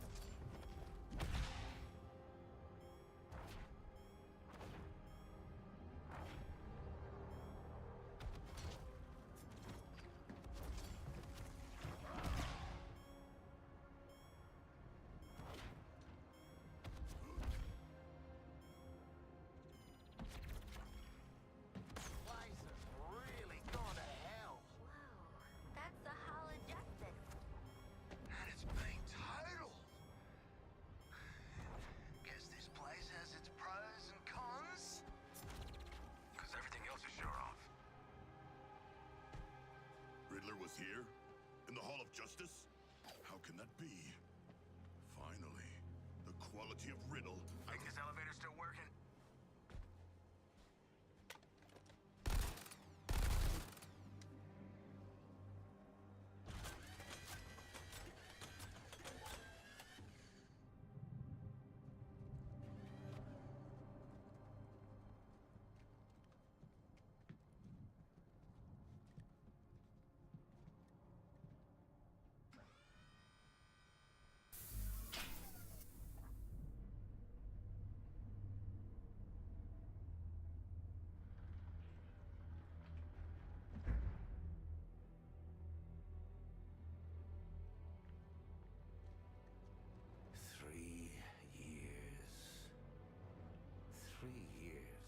Scrabbling in the dirt of a dying world, working with scraps to finesse my escape plan.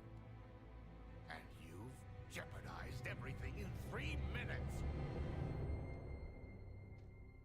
Hi, we're looking for Lex Luthor. Bald guy, rich, big hole in his chest. This is Luthor. His scent is the same. Mostly. Ah, come on. We all saw what happened. If this is him, how'd he grow his hair back so quick, eh? My hair is hardly...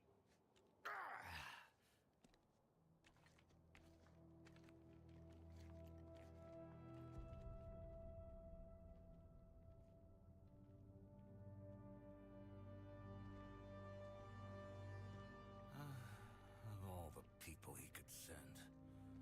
That explains why you're dressed up like Deadshot and Lady Boomerang.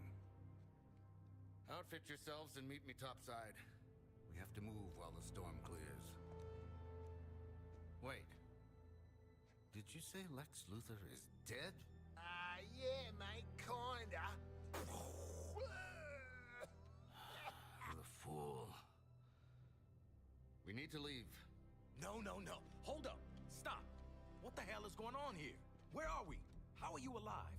What happened to Metropolis? Is it a parallel universe? Yes, this is a parallel universe. To you, it would be an Earth 2. Invaded, defeated, and now terraformed. I had been communicating with your Lex Luthor, preparing him for Brainiac.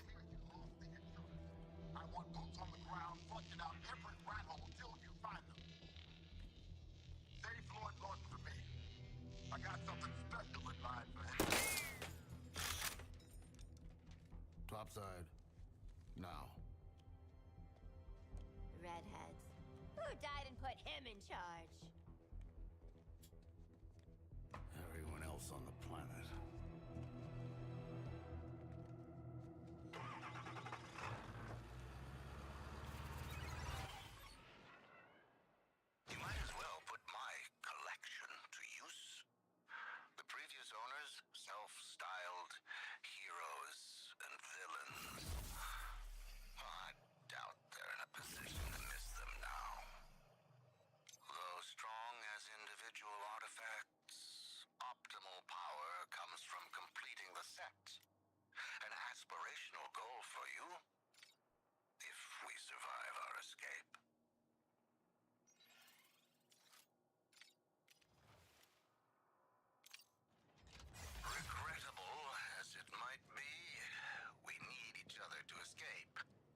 Specifically, I need you with the mobile laboratory.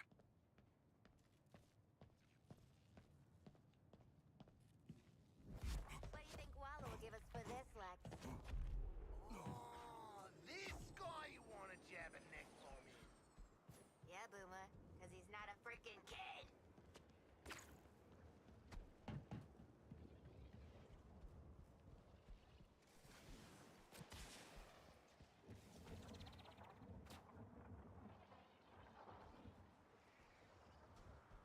Our escape plan is necessarily simple. Protect my mobile lab while we cross the ruins of Metropolis. When we reach Lex Tower, I will phase us back to your Earth. This is gonna be like in that movie. The one with the desert. I'm speaking. I built this vehicle for stealth, eluding the Skull ship's scan frequencies, not confrontation. None of us are leaving Earth 2 without it.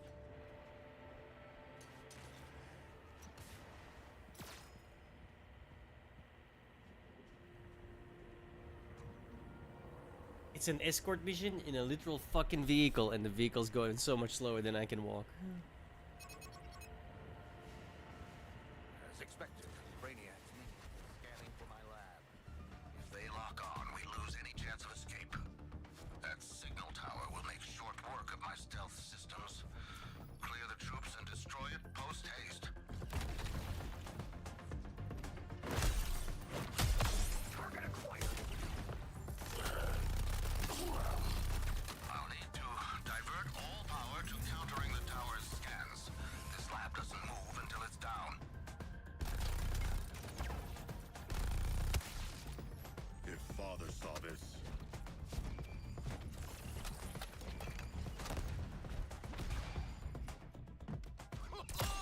Make myself easy. Worth it. A vulnerability has opened on the tower.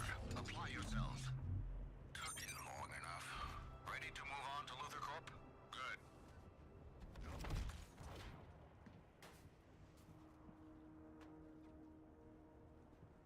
Okay, I'll bite. What's with the giant metal jellyfish? Brainiac's storage units. A captive human population awaiting enlistment into his army to fight on your world. Why didn't you bust him out then, mate? Make an army? Beat Brainiac? Gee, pull your finger out. This is strategy your world's boomerang employs. Mm-hmm.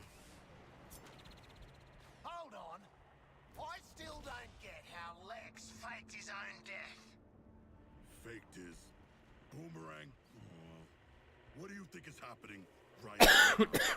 If I'm being honest, I was strictly paying attention back there. But I want to say, time travel? I'm not your Lex. This isn't your dimension. We are in a variant timeline, and honestly, Lady Boomerang would have picked up on this a lot quicker. Dear sweet Lady Boomerang. An ambush. My countermeasures to slow their scanning are not unlimited. Your assistance is mandatory.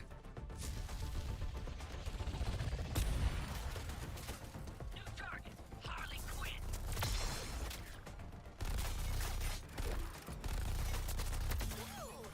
Bitchy target, with your shit.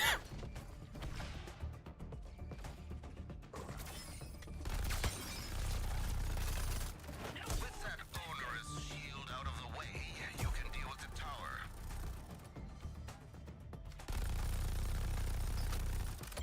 Shameful. Crude but effective. Heading toward Luther Corp. Keep up. Hey, new guy. What do we call you? Lex Luthor. Yeah, but that's kind of weird.